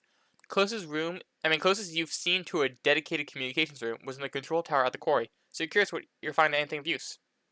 Look at the roof. Okay. The communications room itself is very small, with just a few terminals used for viewing and sending orders to the automated vehicles you saw managing the field around the facility on your way in. However, it's the first time you've seen an airlock that's not on the ground floor. It's a very small one with only manual controls, and seems to lead out onto the roof. Okay, cool, so there's a roof. Okay, now inspect admin office. You wonder what might be in there. In this one, other than untouched protein bars. Okay. In addition to the expected protein bars, you find a cache of glacier water vials. A lot of them. So, it's like these. Along the is there purified water? I don't know. I'm worried as to why. Oh well. Other than that, you take a quick look at the computer. There's a lot more video logs here than normal, most seeming to detail irrelevant minutia of what she did every day. It seems the administrator enjoyed hearing the sound of her own voice. Oh great, so it's gonna take a minute. Okay, let's inspect the cryopods. You've mostly given up hope of finding anyone alive in these pods, but still feel compelled to ensure no one is getting left behind this time. While most of the cryopods in this facility are empty, considerably more than are filled than you've previously seen. Nearly a dozen pods are occupied, all of which have been disconnected from the main power supply, instead running off a power bank, which would keep them on minimal power for a few months at best. Every one of the occupants was dead when they were frozen and showed signs of severe electrical burns. Sure, I think I like life support. Clearly, life support isn't running for some reason. Maybe it'll be an easy to fix one. Ooh, maybe. The life support system, despite being one of the most heavily protected with multiple redundancies, has weathered the power surges very poorly. Eventually you realize why. Someone seems to have tampered with several parts of the system. The actual intention of the changes seems to have been to allow the entire system, with all its backups, to be disabled remotely, but it had the probably unintended side effect of making the system vulnerable to the surges. There's no way you could repair it, but some of the components are remarkably undamaged in case you need them elsewhere. Huh? Am I able to go back to Talos and get these? Despite all the electric being fried, the physical ones, like scrubbers, are near easily installed elsewhere. I'm worried as to where they'd be installed. I'm concerned. I hope if I go back to Talos it tells me. Anyways, let's check out the admin logs, which says, while most of the logs seem irrelevant at first glance, there could be something useful in there somewhere. You spend far longer than you probably should have watching completely pointless logs. It keeps feeling like the next one must have some useful information in it, or at least be relevant to the terraforming operation. But instead, it's just more irrelevant observations about her day. Even the last logs across the last few days before the evacuation insist everything is fine and nothing interesting is happening. You're about to give up when you notice an irregularity in the amount of data. Each log seems to take up several more times the space than it should. Interesting. Let me... Okay, so am I out of food? I'm out of spare food. I have some water, but I'm out of spare food. Decrypt hidden log data. The logs seem to contain a lot of hidden data. Once you figure out how to decrypt it, you'll be able to search for specific items. Once you know what you're looking for... Okay. Once you know what you're looking for, you quickly uncover the additional data hidden inside the logs. Each video contains huge amounts of scientific data about the planet, the progress of the terraforming, and the personnel working here. It seemed like this commander was selling information to another corporation, or at least planning to try to. You try to think of keywords you could search that would narrow down the amount of data here. God. Decrypt artifact data. The regular logs didn't mention anything about an artifact. If there is one here, the commander must have recorded the hidden data packets here. So it's obviously going to be something involving the power surges. The hidden data packets mention one of the farming machines finding a strange artifact when they started planting some new fields a few weeks before the evacuation. It seems the commander bribed and blackmailed several members of her team to keep it quiet. Initial tests on it showed that it seemed to take an electrical current from one end, amplify it, then output it from the other. Several packets in a row insist she won't do as they ask, whoever they are. So that's interesting. There is now a they, apparently. This they want them to do something involving this artifact.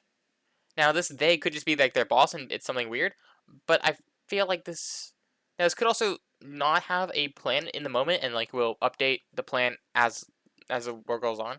They could also have a lore completely ready for it. I'm not sure. Over there. But the next one, she relents and agrees to have the artifact installed on the facility's reactor. Every reference after that, she seems to be detailing the increase in power output. And then also the evacuation, which I forgot to read. Well, strange enough, the commander started suggesting evacuation several days before it occurred. But presumably, she kept being told to stay. They sent maintenance bots to the core, but they kept losing signal as they got closer due to all the interference caused by the excess power. Attempts to distribute the power across more systems or improve their surge protectors all failed. Her final data packet is a list of about a dozen names in one sentence. I don't care what you do to me anymore. It's not worth it. The automatic logs indicate that the facility was... Oh, wait. Oh, I don't care what you do to me anymore. It's not worth it. If they're being, like, tortured, or they're being held hostage, I'm worried. Either way. Let's do... The automatic logs indicate that the facility was put into hibernation a few hours later when the remaining crew left for Centenary. Neat. Okay, so we can take it to ground floor. I'm going to take them to the ground floor. Then get some, like, food. And by food, I mean eat the vegetables. And then also... Oh, the damage made it so they're not... or they have to do more cooldown. This is like a good water bottle. Yeah, it is. Okay. Let's just get some food. And then let's go back upstairs. Because I want to explore what the roof is before exploring the rest of this area. Now, we are also out of air, which is dangerous. It might be useful to take a closer look at what communication equipment is available here. Oh, you jog down the stairs. Apparently you jog the stairs. You carefully clamber up onto the roof, finding a small fenced-off area with short towers supporting several bits of communication equipment. It seems to be a decent mix of short, medium, and long range. so we can expect the. Oh, we can also return inside. Wait, why the airlock? You don't have air in there. Why does the airlock matter? Maybe it'll be in the. Wait, we learned from the upstairs area that, or did we learn that the to the core? Core sounds like it's in the basement, which means that's dangerous of how much power there is. The most powerful transceiver seems to be. Oh wait, that was a short range. Seems to be more capable than reaching other facilities. Unfortunately, the power surges are causing interference and heavily reducing the range of the signal. It should just about reach Centenary though. If you can find remote override codes to the tram's cargo system, you should be able to unblock it from Centenary. You quickly download the transceiver's frequency. So, are we able to get codes to do it while here? That is the important question. If yes, wonderful. If no, oh well. Okay, let's inspect the mid-range. Mid-range, you don't see as far as you can see. Right. The mid-range receiver is regularly sending out updates to the automatic vehicles tending the fields all around the facility's borders, sending them to new areas or recalling them to recharge and resupply. The signal is pretty strong. Maybe it would cut through the surge-induced interference. Yet the receiver is quite small. Maybe you can find a use for it. This transceiver is powerful enough to cut through the interference caused by the power surges, but small enough to be mounted on most vehicles or drones. Could come in handy. Were you able to do a drone? I'm very intrigued for where this goes, but I'm also worried because I want to go to a different place, which I can't do because I don't have power. Guess maybe I could wait. Oh, now I'm thinking of weird ideas. Let's do that and then head back. And now off to the basement. Okay. You jog down the stairs, stepping out. Oh god, I have to explore. This basement to find a long corridor curving in a circle in either direction. The basement seems to follow a similar layout to the ground floor, but on a much smaller scale, with one central corridor connecting the different areas. The basement is divided into several sectors. Reactor control, where the power levels and flow are managed. Reactor maintenance, housing several maintenance drone repair and control rooms. And facility maintenance, for janitors, cleaners, and other more mundane quote-unquote handyman tasks. Several of the doors have been fitted with keycard locks, though. Judging by the half-installed card reader you find on one locked door, they must have been in process of installing them when the evacuation sounded. You can access the faculty and member sector, but nowhere else until you find a keycard or a way to fake them. Let's explore faculty maintenance. While this set of rooms only seems to exist for cleaning and basic maintenance of the upstairs portion of the facility, the options down here are fairly limited. Okay. Most of the sector is dedicated to the maintenance of cleaning bots. None of the other facilities had them. Presumably because the terraforming team were trusted to keep everything clean themselves. But the facilians intending to live here needed robots to take care of them. I'm fucking gross.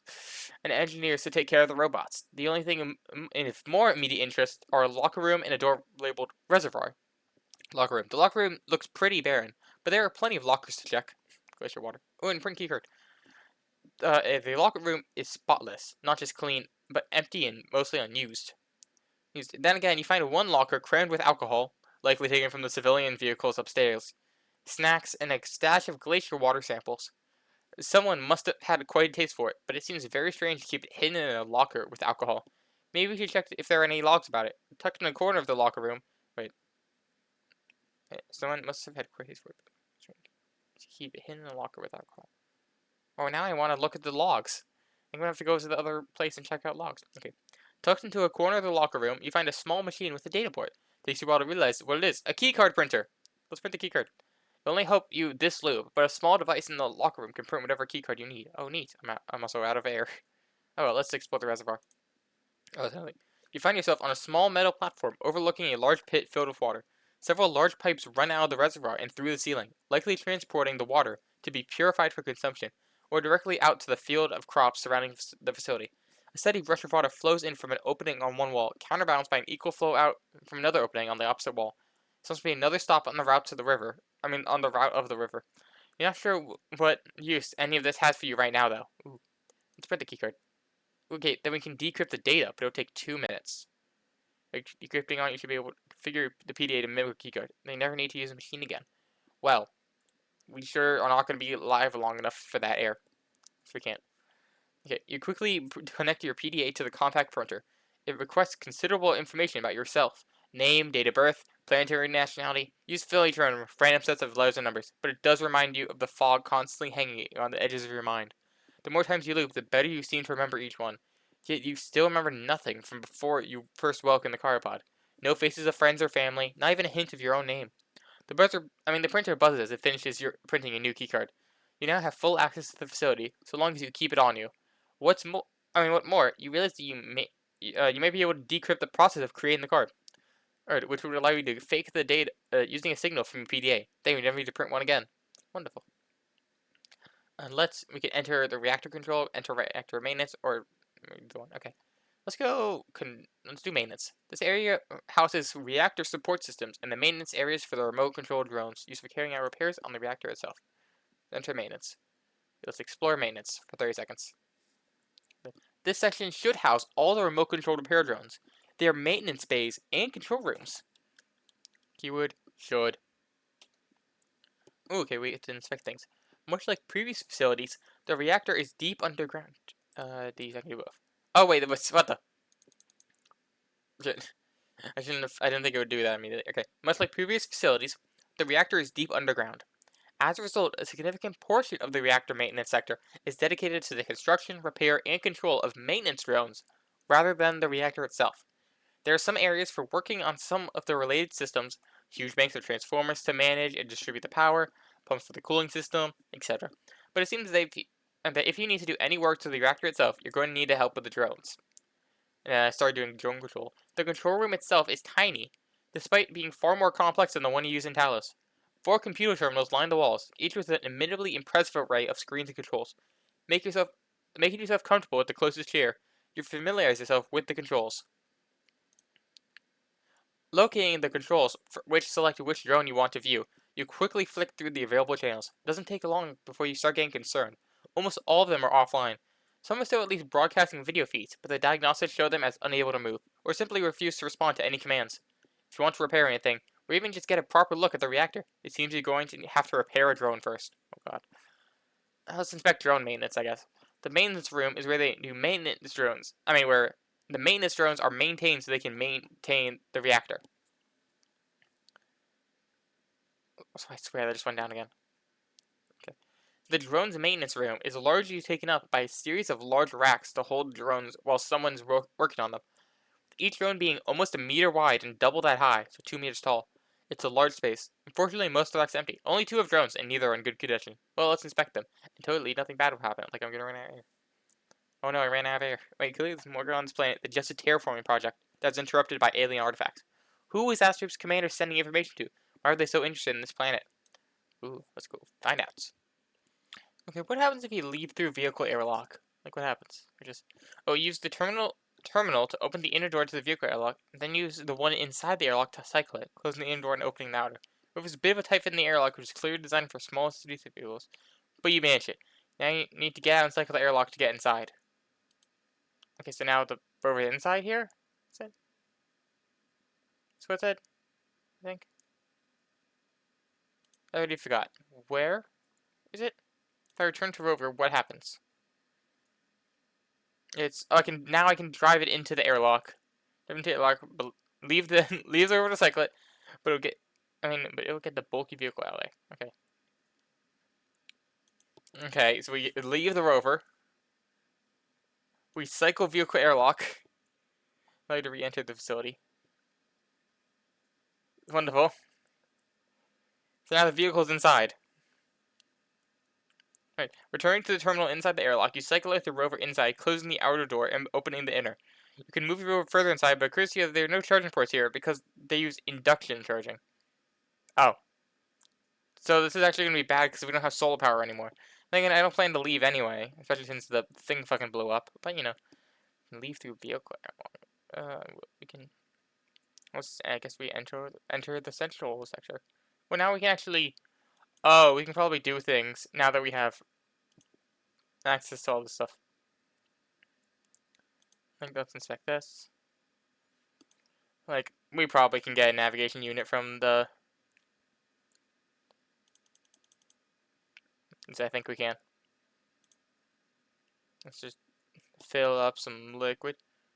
It feels so weird watching that cooldown go down so fast. Okay, now let's go. Let's go check out.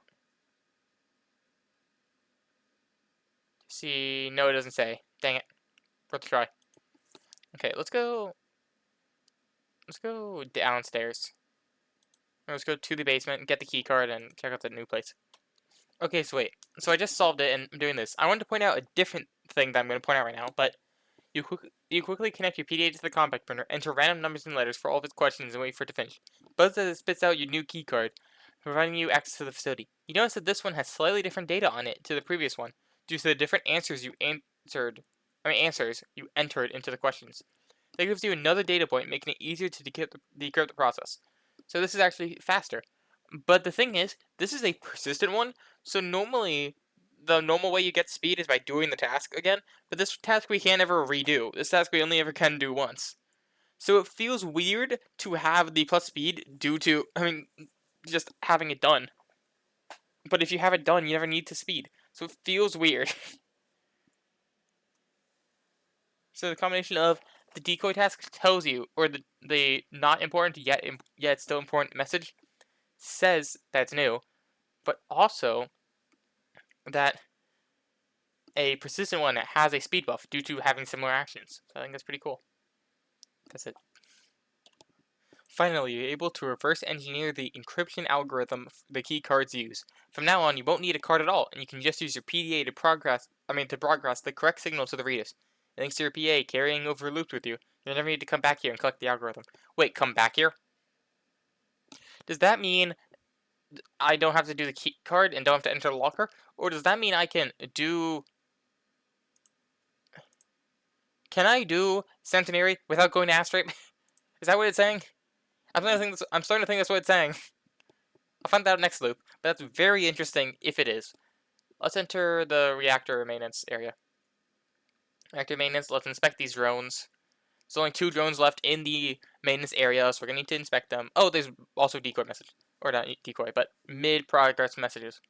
The first drone has already been stripped to its core and doesn't have many parts left. So you move your focus to the second, which has heavy scorching on the casing. As you begin opening up, it quickly becomes obvious that it's not just the outside that's been damaged by overloads. Several of the internal components have burned out, or in some cases straight up melted. First is a transceiver, so the drone can communicate to the control room. Oh, we know that one from the roof. The regular ones won't work reliably due to the power strikes, so you need to find a more powerful one intended to use over longer distances. Hey, it's me. One of the medium-range transceivers from the communications tower should work, if you can get it. Oh, so you mean things? Okay. Next, you need a new motor. Normally, the main propellers are powered by 4 small motors. Since you've not found any of those yet, with a little creative engineering, you should be able to link a single larger motor to all 4 propellers. It'll be less removable, but a lot more durable. Even the standard rover motors would be a bit large for that one. One of the maneuvering motors from the aircraft in the primary vehicle bay should be suitable, so we can get the maneuvering motor from the aircraft, so we can strip it, this part. But also, notably, they said like you could use a rover from the quarry, but then I went there and I couldn't mess with it. So maybe I need to like start replacing my current rover, but then that causes weird problems of not having enough power to get here. Anyways, okay, the last thing you'll need is a power. Oh wait, no, that this is. Next thing you need is a power source. The drone's are too small for a generator and need a specialized power block. Luckily, this one the fuel parts in the other drone, which is still in place and relatively operational. Neat. So we can grab this power block. Considering the proximity, this is definitely the easiest component to get. Though you also need to find a way to charge it. That is interesting. Do I need to bring the generator here? Oh god, I don't want to bring the generator here. I like having my water. Okay, removing the stripped drone's power block was quite simple. Now you just need to find a way to recharge it. Unfortunately, you can't risk damaging it by charging it from the facility's power grid while it's surging. You need to charge it from your rover, and these blocks can store a surprising amount of power. Unless you can think of somewhere else you could charge it. I can't go back to base because it's already fucking exploded. So I can't get more. So what I could do is... Let's enter the control. The area houses... Wait. Yes, explore the reactor control. This area is responsible for managing the immense amount of power output by the reactor. And clearly, it is not doing a good fucking job due to how much surging is happening. It can't manage that power. Okay, just want to say that. It's funny. The reactor control sector is exactly what you expect. Countless control rooms, consoles, and safety systems. All of which seem to have a concerning large number of warning lights on them. Wait. Directing some of the facility's excess power to the admin office would fry it instantly, but might buy you some time before anything else starts getting damaged. And we can do it to recycle it. Would fry it instantly, but might buy time. Initiate reactor shutdown. The fastest and easiest way to stop all the power issues the facility is having would be to shut the reactor down completely. That may hamper your efforts to learn what happened here. And then with most of the reactor control systems showing warning lights, you should probably take a look at what the problem actually is. Let's just do that. Let's figure out what's going on before I just click buttons and hope I figure out what the solution is. No matter how fun. See, look. I swear that just happened. It just jumped down. I'm guessing that's what power surge is. Okay. Looking over the outputs pretty much confirms what you suspected for a while. The reactor is regularly outputting significantly more power than it should. The safety systems could just about compensate for what they could. I mean, they were only powering, sorry. With Astrip awake again, it's too much for the safeties to handle, and all it can do is dump a large amount of power into a random system. Even unusually large draws from machinery could cause issues, like charging your rover. From now, you set your PDA to alert you when the power starts spiking, so long as you're inside Astrip. I think I've already explored all the admin office. Yeah, just look at beep.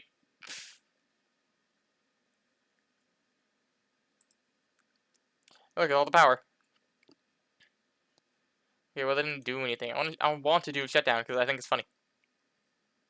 Not really funny. I just wanted to see what happens. Oh, and then we can restart it.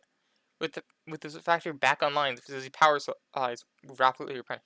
Lights flicker, briefly replaced by backup lighting, running off the critical battery supply before shutting off entirely.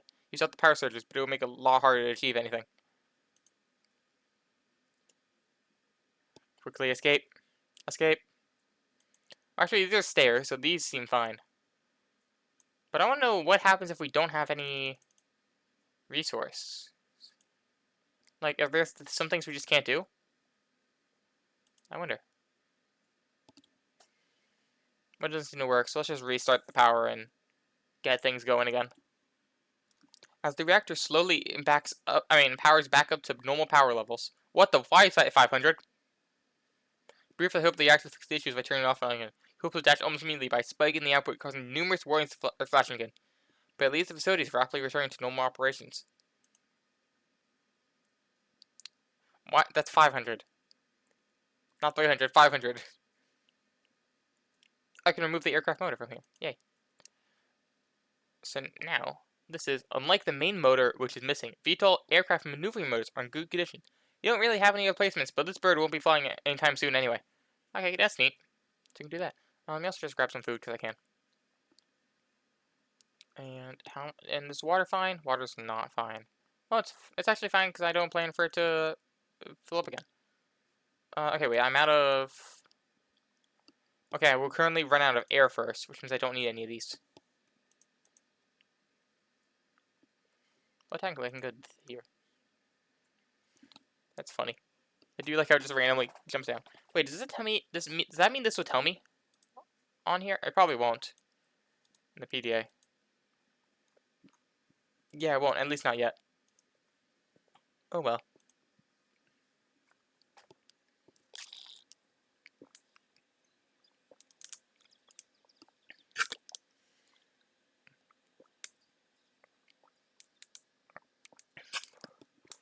The maneuvering motors are very difficult to get to.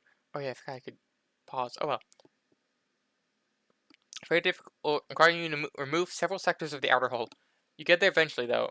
Carefully checking the motor over as you move it. Let's charge that power block and figure out what's going on with this. 3 minutes.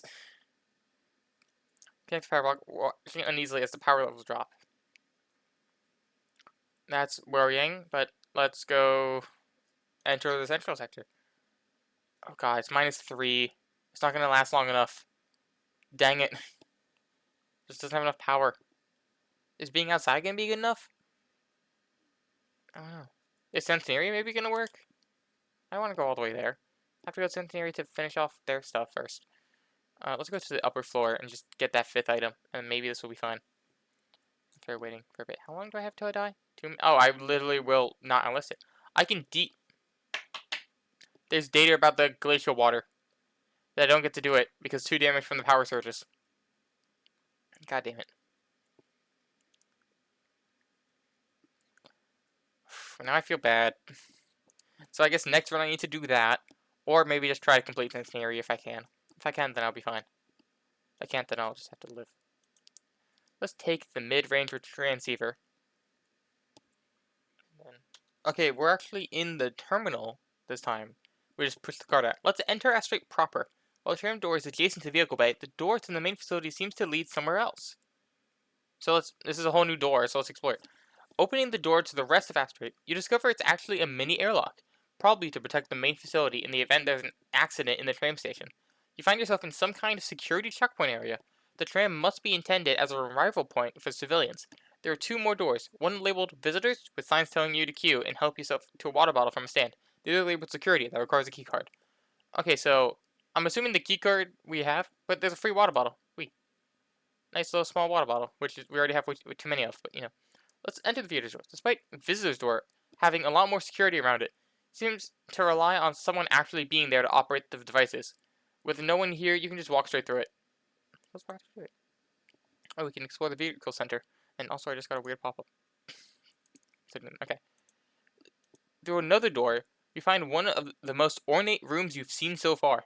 It has nothing over the top, and only seems to be a waiting room, but the soft carpet and wood paneling make a nice change to the bare or painted metal you've seen just about everywhere.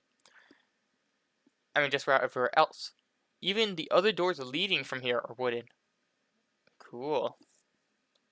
Right. Explore Visitor Center. The welcoming room has numerous doors and corridors leading off from it, all inviting you to explore them further. And we can do things. Most of the adjoining rooms are set up as meeting rooms or offices for city employees to work and talk with the visitors. You could try accessing the computers in them to see if they have access to the main facility network. The main points of interest you find are a door labeled Mayor with space after it for a name to be added, and another Employees Only door, which is also locked with a keycard. However, with this one being made of wood, you stand a pretty good chance of breaking it down. So you could just break it down. Oh wait, so because we got the keycard, we can just go through these, which now makes me wish I came here earlier. You're not sure if this facility was intended to have a mayor instead of an administrator, or in addition to. Either way, the mayor's office could be a useful source of information. So let's do that. Let's talk about the mayor. Let's get some more info. I guess we do this. And the mayor has this important thing to say. What? Oh, it just didn't even get a new item. Okay. We got power bars. They have much... Okay, they have much more appealing sounded flavors than the protein bars you've used to. Though you find the numbers on the nutrition information somewhat concerning by comparison. So this is 1.85 food better. Actually far less nutritious than the standard protein bars, but they do taste a lot better. That's neat. Okay, inspect office doors. With the majority of the adjoining rooms being set up as offices, it seems likely that all the computers will be identical and unhelpful. But it might be worth checking a few of them just in case. We tried several of the computers. Some don't seem to be working at all despite having all their components, leaving you to assume they're either unpowered or damaged in some way. The ones which do work seem to have very restricted access to the facility's network, and you can't find anything of interest on them. Curious, you return to one of the non-functional terminals, opening it up to try and figure out why it's not working. Though you're pretty sure you already know the answer, you're not surprised to find several of the components completely burned out by the power surges that have been plaguing the facility. So, oh wow, who could have guessed we can't do it through the power? Crazy. Okay, let's inspect the mayor's Actually, let's open the employee door. Nice security, we don't have an excuse. Let's open the employee door. Okay. A quick swipe of your PLA broadcasting the fake keycard signal opens the employees only door. It reveals a short corridor with 3 more doors. Although one of those is also locked by keycard. It's not made of wood, but it is labeled as basement access. So we can do it because we have the keycard. Which makes me wish I came here before I had the keycard. But too late now. If you play this on your own, just come here without the keycard. See what it says. The information on here will be on the mayor's computer. The computer... Okay, let me do some math. The computer seems ready for a newly appointed mayor to set up, so you don't even need a password to log in. Unlike the other terminals you tried, this one does have at least read access to the facility's network, allowing you to view the status of various systems. Unfortunately, it doesn't tell you much you haven't already learned elsewhere. Dang it. Okay. A loud... Minor spelling mistake. Okay. Anyways. A loud pop and a small cloud of asterisk black smoke coming from some of the office terminal signals. Oh yeah, explore employee area. Signals the last of their backups being burned by the power surges. You won't be able to use them anymore this loop. I wasn't able to use them before. Okay, what's the actual time? 35 minutes. 35:30. Okay. Aside from the key card, there are 2 more doors beyond the void. Seem freely open. Oh, there's a fridge water. Free water and fridge water. Neat. One of the other doors in this corridor is just a cleaning service cupboard. I mean, you're really wait. It's just a cleaning supplies cupboard. You're relieved when the other one leads to a small kitchen break room for the civilians who would eventually work here. That relief is short-lived, however, as you realize that the world isn't tormented enough to have civilians yet. While most of the bland food you've been throwing off would last years, perhaps even decades, most civilians would balk at the thought of eating it. The only supplies you find are a stash of water bottles in the fridge. Dang. Oh well, let's check out the security door. The second labeled security requires a keycard to access. Okay. Inspect power supply and search for the override codes. Okay. It seems that the security room doubles as a control center for the tram. This is probably your best bet for finding a way to speed up your ride back to Satori, as well as the override codes you'll need to remote control it from stationary. Well then, that's interesting. Let's open the basement door. Beep. Oh, we can take this stairs. So at the bottom of the stairs can open from this side. So if you go down there, you won't be able to come back up this route. Oh, that's cool. You open the door with your wavy PDA. Revealing the light flight of stairs must lead to the other side of the door you couldn't open in the basement. Can I physically make it down there? Let's find out. We cannot. Okay, let's come back and get more info. Wait, it seems to us to the point that all the issues are centered on the reactor. But you need to prepare the maintenance drone if you want it to do anything about it. Okay, wait, I just got a thing.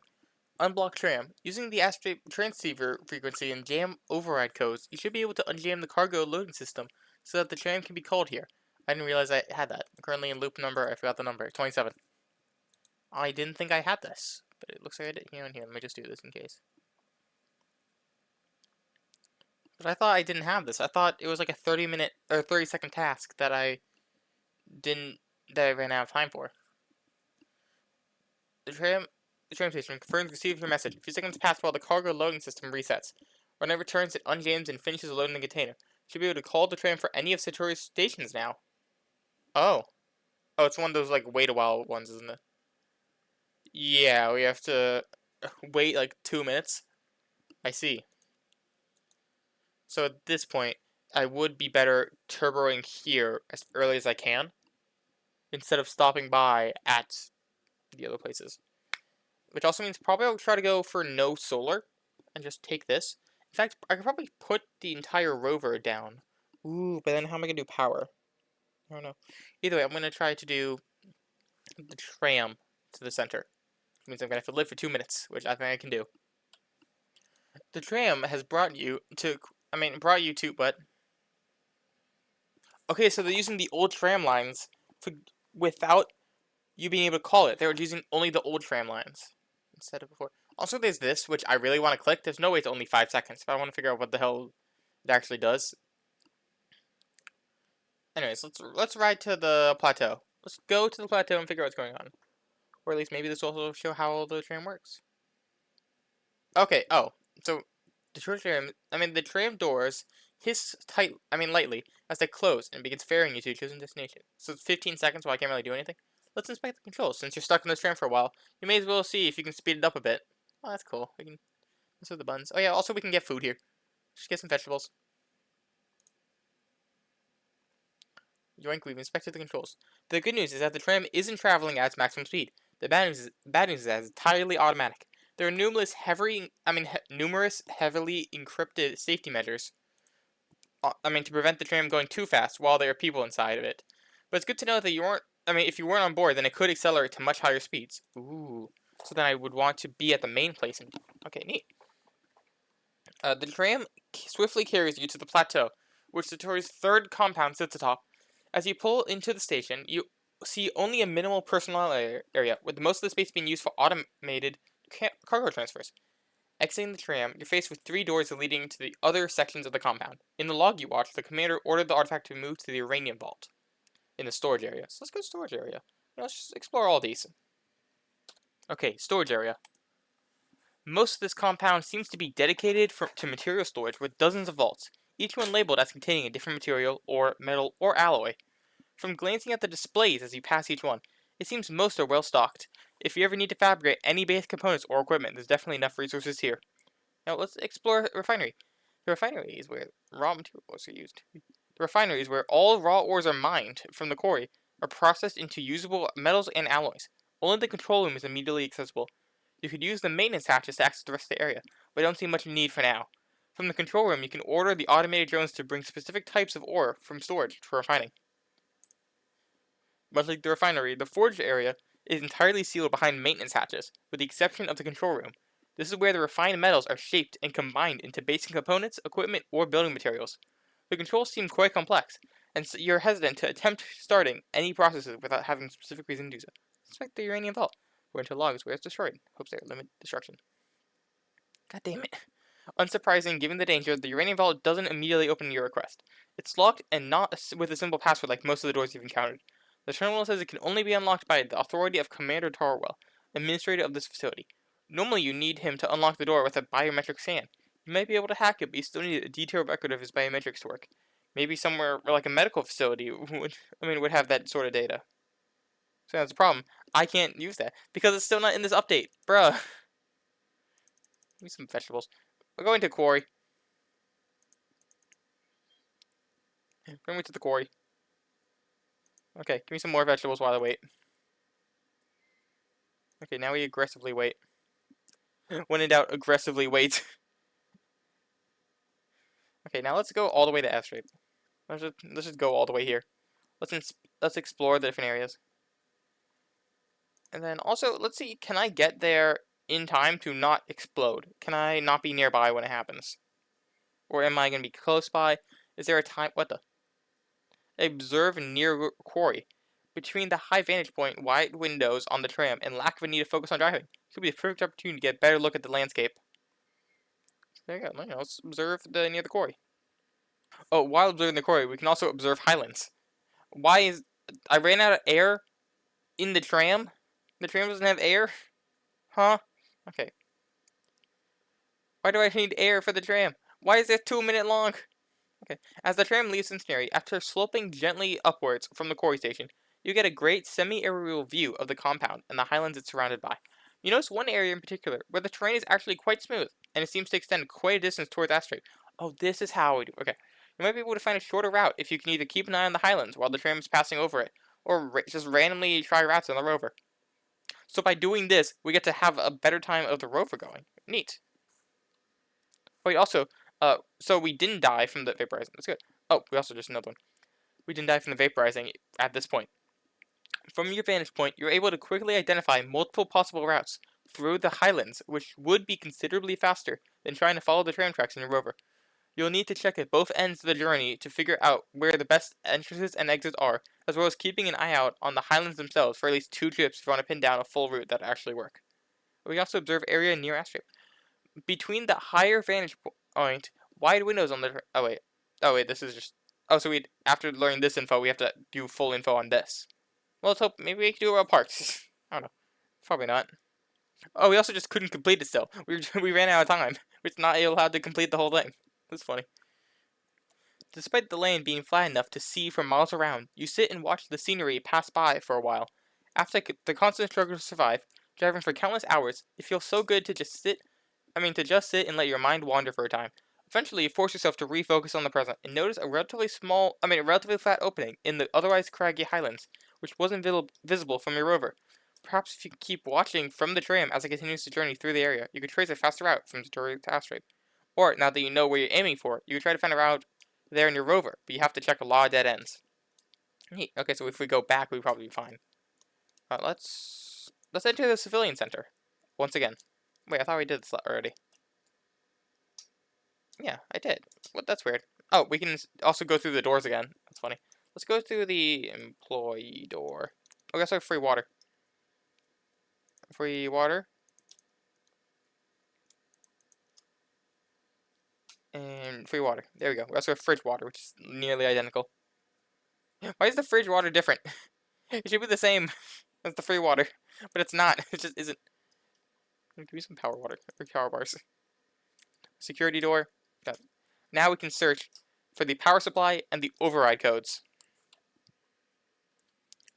Inspect the power supply. It seems that there are several additions. Oh, I mean, It seems that there are several additional levels of safeties and backups on the power being fed to the tram, which also explains why there was no sign of power surges at the tram. It shouldn't be too surprising, though. The power levels for the tram are significantly below the maximum that they can take. By running it slower, it will last a lot longer. But given your current situation, speed is much more important than longevity. You estimate that you should be able to boost the tram's speed by as much as 50% without significantly increasing the risk of motor failure. If you can find a way to remote control the tram, you should be able to boost the power remotely too, though doing so would increase the draw on the reactor and cause the power switches to start before you even get here. Let's search for the override code. Since the room itself is supposed to be secure, you don't find it too difficult to access and download the tram's remote control codes. It looks like they do extend to the cargo systems, and since you already have transfer frequency, you should be able to unblock the tram from the control tower. Wait, you should now be able to do it. Why was I able to do it before? I'm assuming that's a trick. You know what, let's glitch it. Based on calculations, you should be boosted by 50%. Makes it burn out a bit faster, but as long as you make your trips, doesn't matter to you. Wonderful. We've now boosted the power. Look, it jumped down again. Let's go to the basement. It's funny. I don't know why I said it's funny, but it is. Okay, let me grab some glacier water. Okay, now let's go check out the control room. Oh, we can also bring it to the civilian sector. It would fry it instantly, but might buy time for anything that's damaged. Oh yeah. We also know what actually will get damaged. We can also scale it based on how much air we have, as like a good time of when this happens, probably. That takes us to the ground. Let's go maintenance. Maintenance just has the repair drone, but it also needs its power block, which maybe I could bring to Centenary. I could probably try that. I don't know how well it would work. Probably not well at all, but you know, it's worth a try. What's also worth a try is getting over here. We can take. Let's go to the upper area. I'm worried about how many power surges happen. Yeah, let's decrypt this info. Something strange is clearly going on with the glacier water being stashed around the space. Maybe you can find out more about it. Okay. In one hidden data packet, the commander details having found a technician hoarding contraband in the break room fridge in the civilian sector, including glacier water and other items which weren't supposed to have left another facility. Apparently it went great with vodka. Instead of reporting and reprimanding them, the commander demanded a portion of their contraband and details on how they were getting the samples through security. Their accomplice, at the glacier, would dump crates into the river. Then all the technicians had to do was open the filter grate on the underground reservoir. Maybe there's some crates right in there now. What? Underground reservoir. Because I already went to the previous crate, where I found some before. I'm intrigued. Let me try to... Okay, I also can't go back to see... Oh, wait. Oh, I can open filter gate. According to Hidden Report, this is how technicians were smuggling contraband from another facility. For a while after triggering the filter gate at the surface as to open, nothing happens. Eventually, though, a number of crates identical to the one you found at the dam are carried in by the flow of water. Some maybe even the same ones found by the dam. They drift across the reservoir and get caught in the overflow gate. It should be easy to fish them out of the water. Let's collect the crates. So it's 30 seconds for all of them. You retrieve the crates, checking and opening each one. As expected, they once shared the same infectability, though it's hard to tell with large portions washed off after their unconventional journey. Between them, you're able to piece together parts of the name. It starts with PN, has UM towards the end. It looks to be 6 or 7 letters long. Wasn't it PN like E or A? I don't know. Maybe you should learn more if you could find the crates earlier. They also contain a selection of alcohol, a few electrical supplies, more glacier water, and some strange packets labeled edible algae samples. What? The packets of algae are edible, and they look like they're full of water too? What's an algae pack? It has food and water? That's interesting.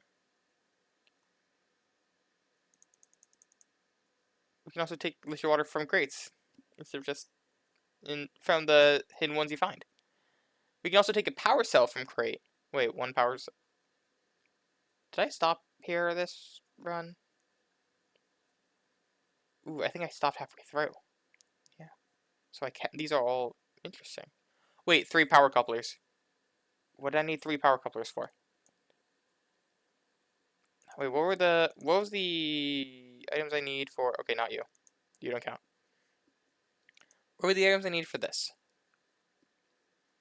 For this, I need a transceiver, I know how to get. A full power block, I don't know how to get. A small motor, I do know how to get.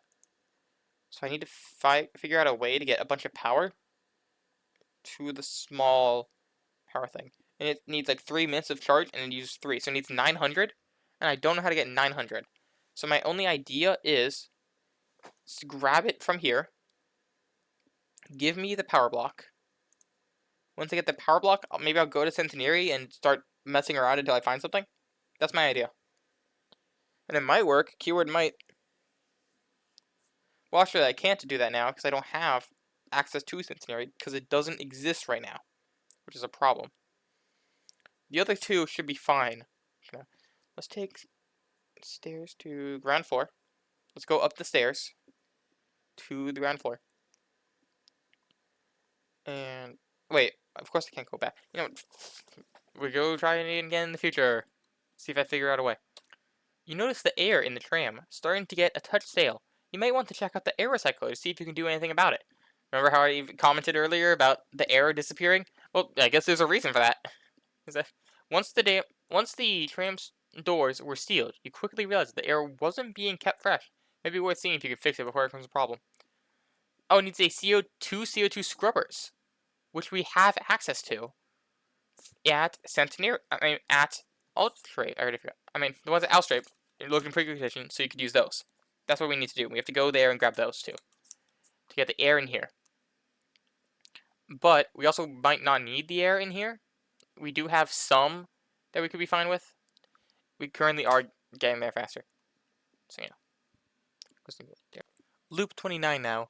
Finally, it's taken quite some time, but we were finally able to trace a clear and relatively straight path the whole way through the Highlands. Taking this new route should significantly reduce both the time and power it takes to reach Asteroid by rover. Also, I didn't realize till now, until getting to this point, I probably could have, since I'm low on power with the rover, to fill the power blocks, I should, instead of getting the water, get the generator and just go through. Especially since I have it faster here. Which I wish I thought of before now, but oh well. Okay, I've taken the power block back to the terminal. And at the quarry, I'm able to charge the power block just right here. So I think this is going to be, wait 3 minutes, right? Yes, huh?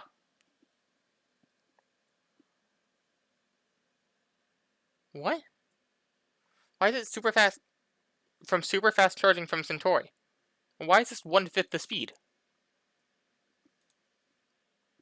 I didn't realize it was that. Okay, well apparently this is 1/5 the speed. Wait, is that gonna work? Why is it happening at 5 times the speed? I'm confused. Right here. If I do, let's see here. If this takes 3.4 seconds. 3.4. 36. That's 19. Is that 17? 3.4 times 5. Is it going at a normal speed, but this is just increasing by such a high amount? I'm confused. Is this, maybe it's bugged and it's not doing the proper thing? Let me check something real quick about the patch updates that I'm not using. Okay, I'm rereading the log right now. And log variants are now considered distinct from one another for highlighting. Example, waking up on loop 1 and waking up on loop 2 will both highlight, not just the first one you see. Which means the whole thing that I've been doing changed now. And I have had, okay, so honestly this I left open online because I had stuff in my real life. But this is not something I'm redoing to get new footage. You are dealing with this incomplete footage where I've missed out on some content. You want actual content? Play the game yourself. You play the game yourself, have it open in another tab. Also, don't wait like day 1 to play games. Wait till like a week so they patch. But I was really interested in playing this game, so I got it, especially since I know I'm leaving soon. And I'm still reading the rest. Okay, so we can do that, though, so. But you're able to do this without having the PDA? Decrypting the keycard now requires you to have the PDA. How the fuck did you get this far not doing the PDA? Do you not just pick it up as you go? Come on. Okay, fix it. Ooh, interesting. Okay. So I'm just reading the last ones. Oh. Okay, you can no longer take the Highlands route. Wait, I thought they already had that. I'm confused about what's going on, I'll be honest. Some weird things are going on. Oh well. Well, now we know that if you want to see all the updated text in the proper way, play the game yourself. It's in the description.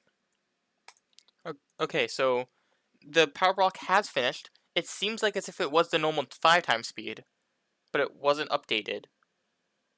So I'm assuming this is I think this was a glitch that I mentioned of, it said fixed it. I mean, where it fixed what it did. What in the? I just realized the core was missing power. It was using enough to actually disable the quarry. Feels weird. Feels weird that it was that powerful. Does that make sense? Let's do that. Do that. No, make sure to do that and that. And then now we wait. Okay, I have the 3 pieces. Also, while I was doing it, I got a shower of sparks accompanies the water recycler's terminal going dark. It seems the power surges have overloaded the last of its backups. You can still use whatever water it has left in the tank, but there won't be any more after that. Now here's the weird part. I've lasted longer than this, and this message didn't show up.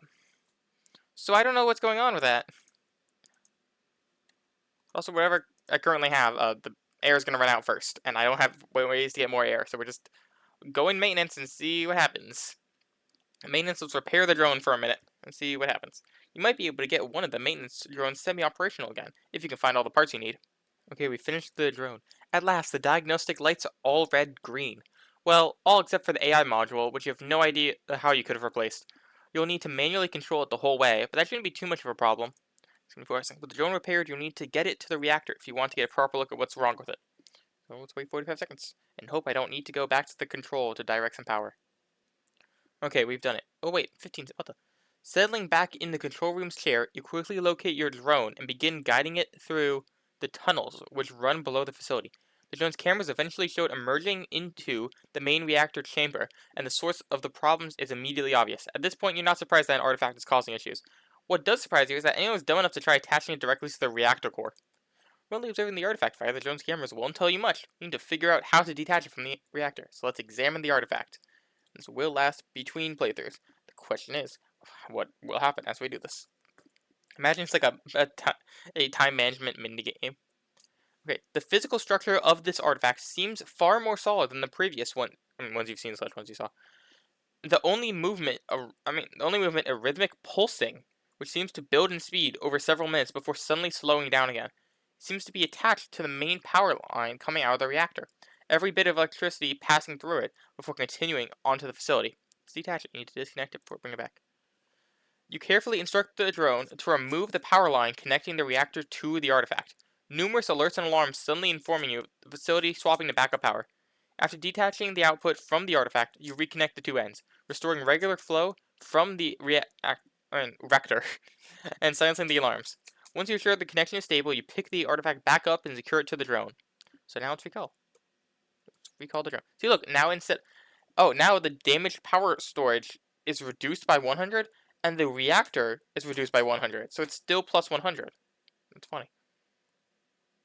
Something just changed? I feel like something just changed, but I wasn't looking too closely. The arcs of electricity you keep expecting and never manifest. The artifact seemingly rendered harmless by disconnecting from the reactor. Nevertheless, you move slower than you did on your way here for fear of somehow destabilizing the artifact. Eventually, though, you're able to direct the drone back through the maze of tunnels to the repair bay it started in without incident. Let's look at the artifact. The seeming solidity of this artifact intrigues you, but that thought is quickly pushed to the back of your mind as it rhythmically pulls the surface calls to you. Oh, okay. You tentatively extend a hand towards... I was reading that. You tentatively extend a hand towards the steadily beating artifact. It senses your approach, further increasing the speed of its oscillations. Moments after you touch it, a wave spreads from your finger, collapsing it into the familiar cubes and rushing across your hand. This time, it seems to focus on your arm, wrapping around your wrist and contracting. A few seconds later, it stabilizes in the form of a bracelet. You find that you can easily remove it, causing it to return to its original form. You may attach the artifact from a power generator, increasing its output by 50%. You completed the current content for 29 loops. The final loop took you 26 minutes. I hope you enjoyed playing through the current content of this early access incremental adventure. You can check out the current game completion percentage in the menu to Find out if you missed any content. There's a menu? Join the Discord to keep up to date. There's a menu? I'm more intrigued about the fucking menu. Where's the menu? Is this the menu? No? Oh, persistent actions completed. 99.25. There's one more thing I need to do that's persistent. Huh. So I probably have to research one more thing. What else did I forget? I think I'm gonna go around and try to find that. And I'll eventually cut back when I find it. Because I'm not ending at 99.25. That's way too close. If it was like 81, they'd be like, you know, I feel like it did enough. Wait, about. It's an about picture. Oh, about. Inspired currently is free to play access. I aim to do a large update every 2 to 3 months, but that is somewhat dependent on how busy my actual job gets. If you'd like to help support the game, the best way is to join the Discord server and let me know what you think of the game. If you'd like to do even more, then I appreciate any size of donation made by Ko-Fi. Thanks for playing. Wonderful. Okay, well now I need to do it. Now I need to play, so I will play. I'm gonna run out of things too. The personhood. You know they should. Wait. Okay, since you understand how the artifact works better than the base personality, you know that it should work just as well here as it did in the reactor core. It will still damage the facility. I'm doing that. Oh wait, it's automatically paused. Whoops. Okay, well I have it with me now. Let's, I guess, collect grapes. There's got to be something I can do that's a persistent action. And oh wait, shit, I'm still recording. I just realized I did not pause that. Give me a second. That's the unpause button. I've been clicking the unpause button. Okay, I think I found it. I am. What loop number am I at? I already forgot. Okay, loop number 31. I found a persistent action. Search for ammonia because I know what the word is now due to looking at all the crates. So I can search in Astrip. One of the technicians at Astrip was being smuggled crates from there. Facility built on or near the glacier which feeds the river. So it's going to be about a minute and a half, and that should give info. So let's jump cut to. Everything's been a jump cut. Why am I saying it as if it's new? Okay, there was no intermediate messages. It was only at the end. It seems that ammonia actually is built on top of the glacier. What? Okay, wait. That gives so many opportunities. So the previous one we had power amplifier. We have a eventually explode. We have a repair over time, which gives us more resources. And we have go back in time. What do you think the glacier one is going to do? Because obviously each one has one. Sort of. It is built on ice, but there's solid ground below that ice, which they drilled down into for the foundation. Something related to temperature? Would that help at all? Do we have something that cares about temperature? I don't know. I probably would have thought the other one was something related to lightning, and I thought that didn't have any use, so. Wait. Shut down for foundations. Communication with the station was difficult due to snowstorms, which frequent the region. However, you do find some of the initial survey maps, and only a dozen areas have ice on top of solid ground of the correct depth to be suitable for that kind of foundation to be practical. You have to check them one by one, but you might get lucky. Since it feeds the river, you should be able to drive most of the way there from here or Centauri. Though once you get there, you'll likely have to leave your rover and climb the glacier. Better have a lot of supplies before attempting it. I don't have a lot of supplies, but I'm going to go there anyway. What's the worst that could happen? Let's go. It's just... Okay, at the dam, we can see through the map, which is probably going to be the only time I show the whole map. We have Talos, this the way directly to Lorient. Here's the way to Lost River. We can go Lorient to dam, or then shortcut Talos to dam, which funny enough this is shorter, so maybe has this be a bit more angled towards this. And here's the way from the dam. It'll take 20 minutes, and it's still in a future update. Now, and also, in the options, it shows that we've done 100% of the persistent actions, which means I think we've learned everything we can learn. But there is one thing I want to check out, and it's probably not going to be able to be done this run. I'm not sure which run. Probably just have to restart and do it immediately. This, a 5-minute task, drive towards Astrip. What happens now? Can I shortcut this? How much power would I need? For 5 minutes, I would need 300 power. Do I think I can get that? Not sure. I can definitely have enough power to, but I need enough food, and like right now I don't have enough water. So I'll try to loop and see if I can get it to work. Okay, we are now going to Astrip. We have over 5 minutes alive, we have over 5 minutes of power, and this is 5 minutes away. I'm glad I'm not sitting here. Funny enough, this is the first time being near the dam when the dam closed, so I didn't even know about the line it made. There we go. What? I have to do 2 more. From here, you can follow the edge of the highlands until you reach the fields surrounding Astrape. It's gonna take 7 minutes from here. I didn't realize that. I thought it would just be the whole 5 minutes. Oh, I guess we meet up here. Dang it. Well, I don't have 2 more minutes in me. Well, actually, do I? No, I don't have 2 more minutes in me. I don't have enough power. I fully charged before getting here. So either I run out of water or I run out of power. So I have to pick one of the 2 things to do. Technically, I could have came to the dam, got the power, went back and did it, but that just feels like way too long. Oh, well, who cares? We came close enough. We've explored all the map. We've gotten all the things. Should I make another video when the next version comes out? Except maybe I'll wait a few days to bug fix, because I jumped way too fast into this. Thank you all for watching. I hope you enjoyed, and I'll catch you all next time. Bye!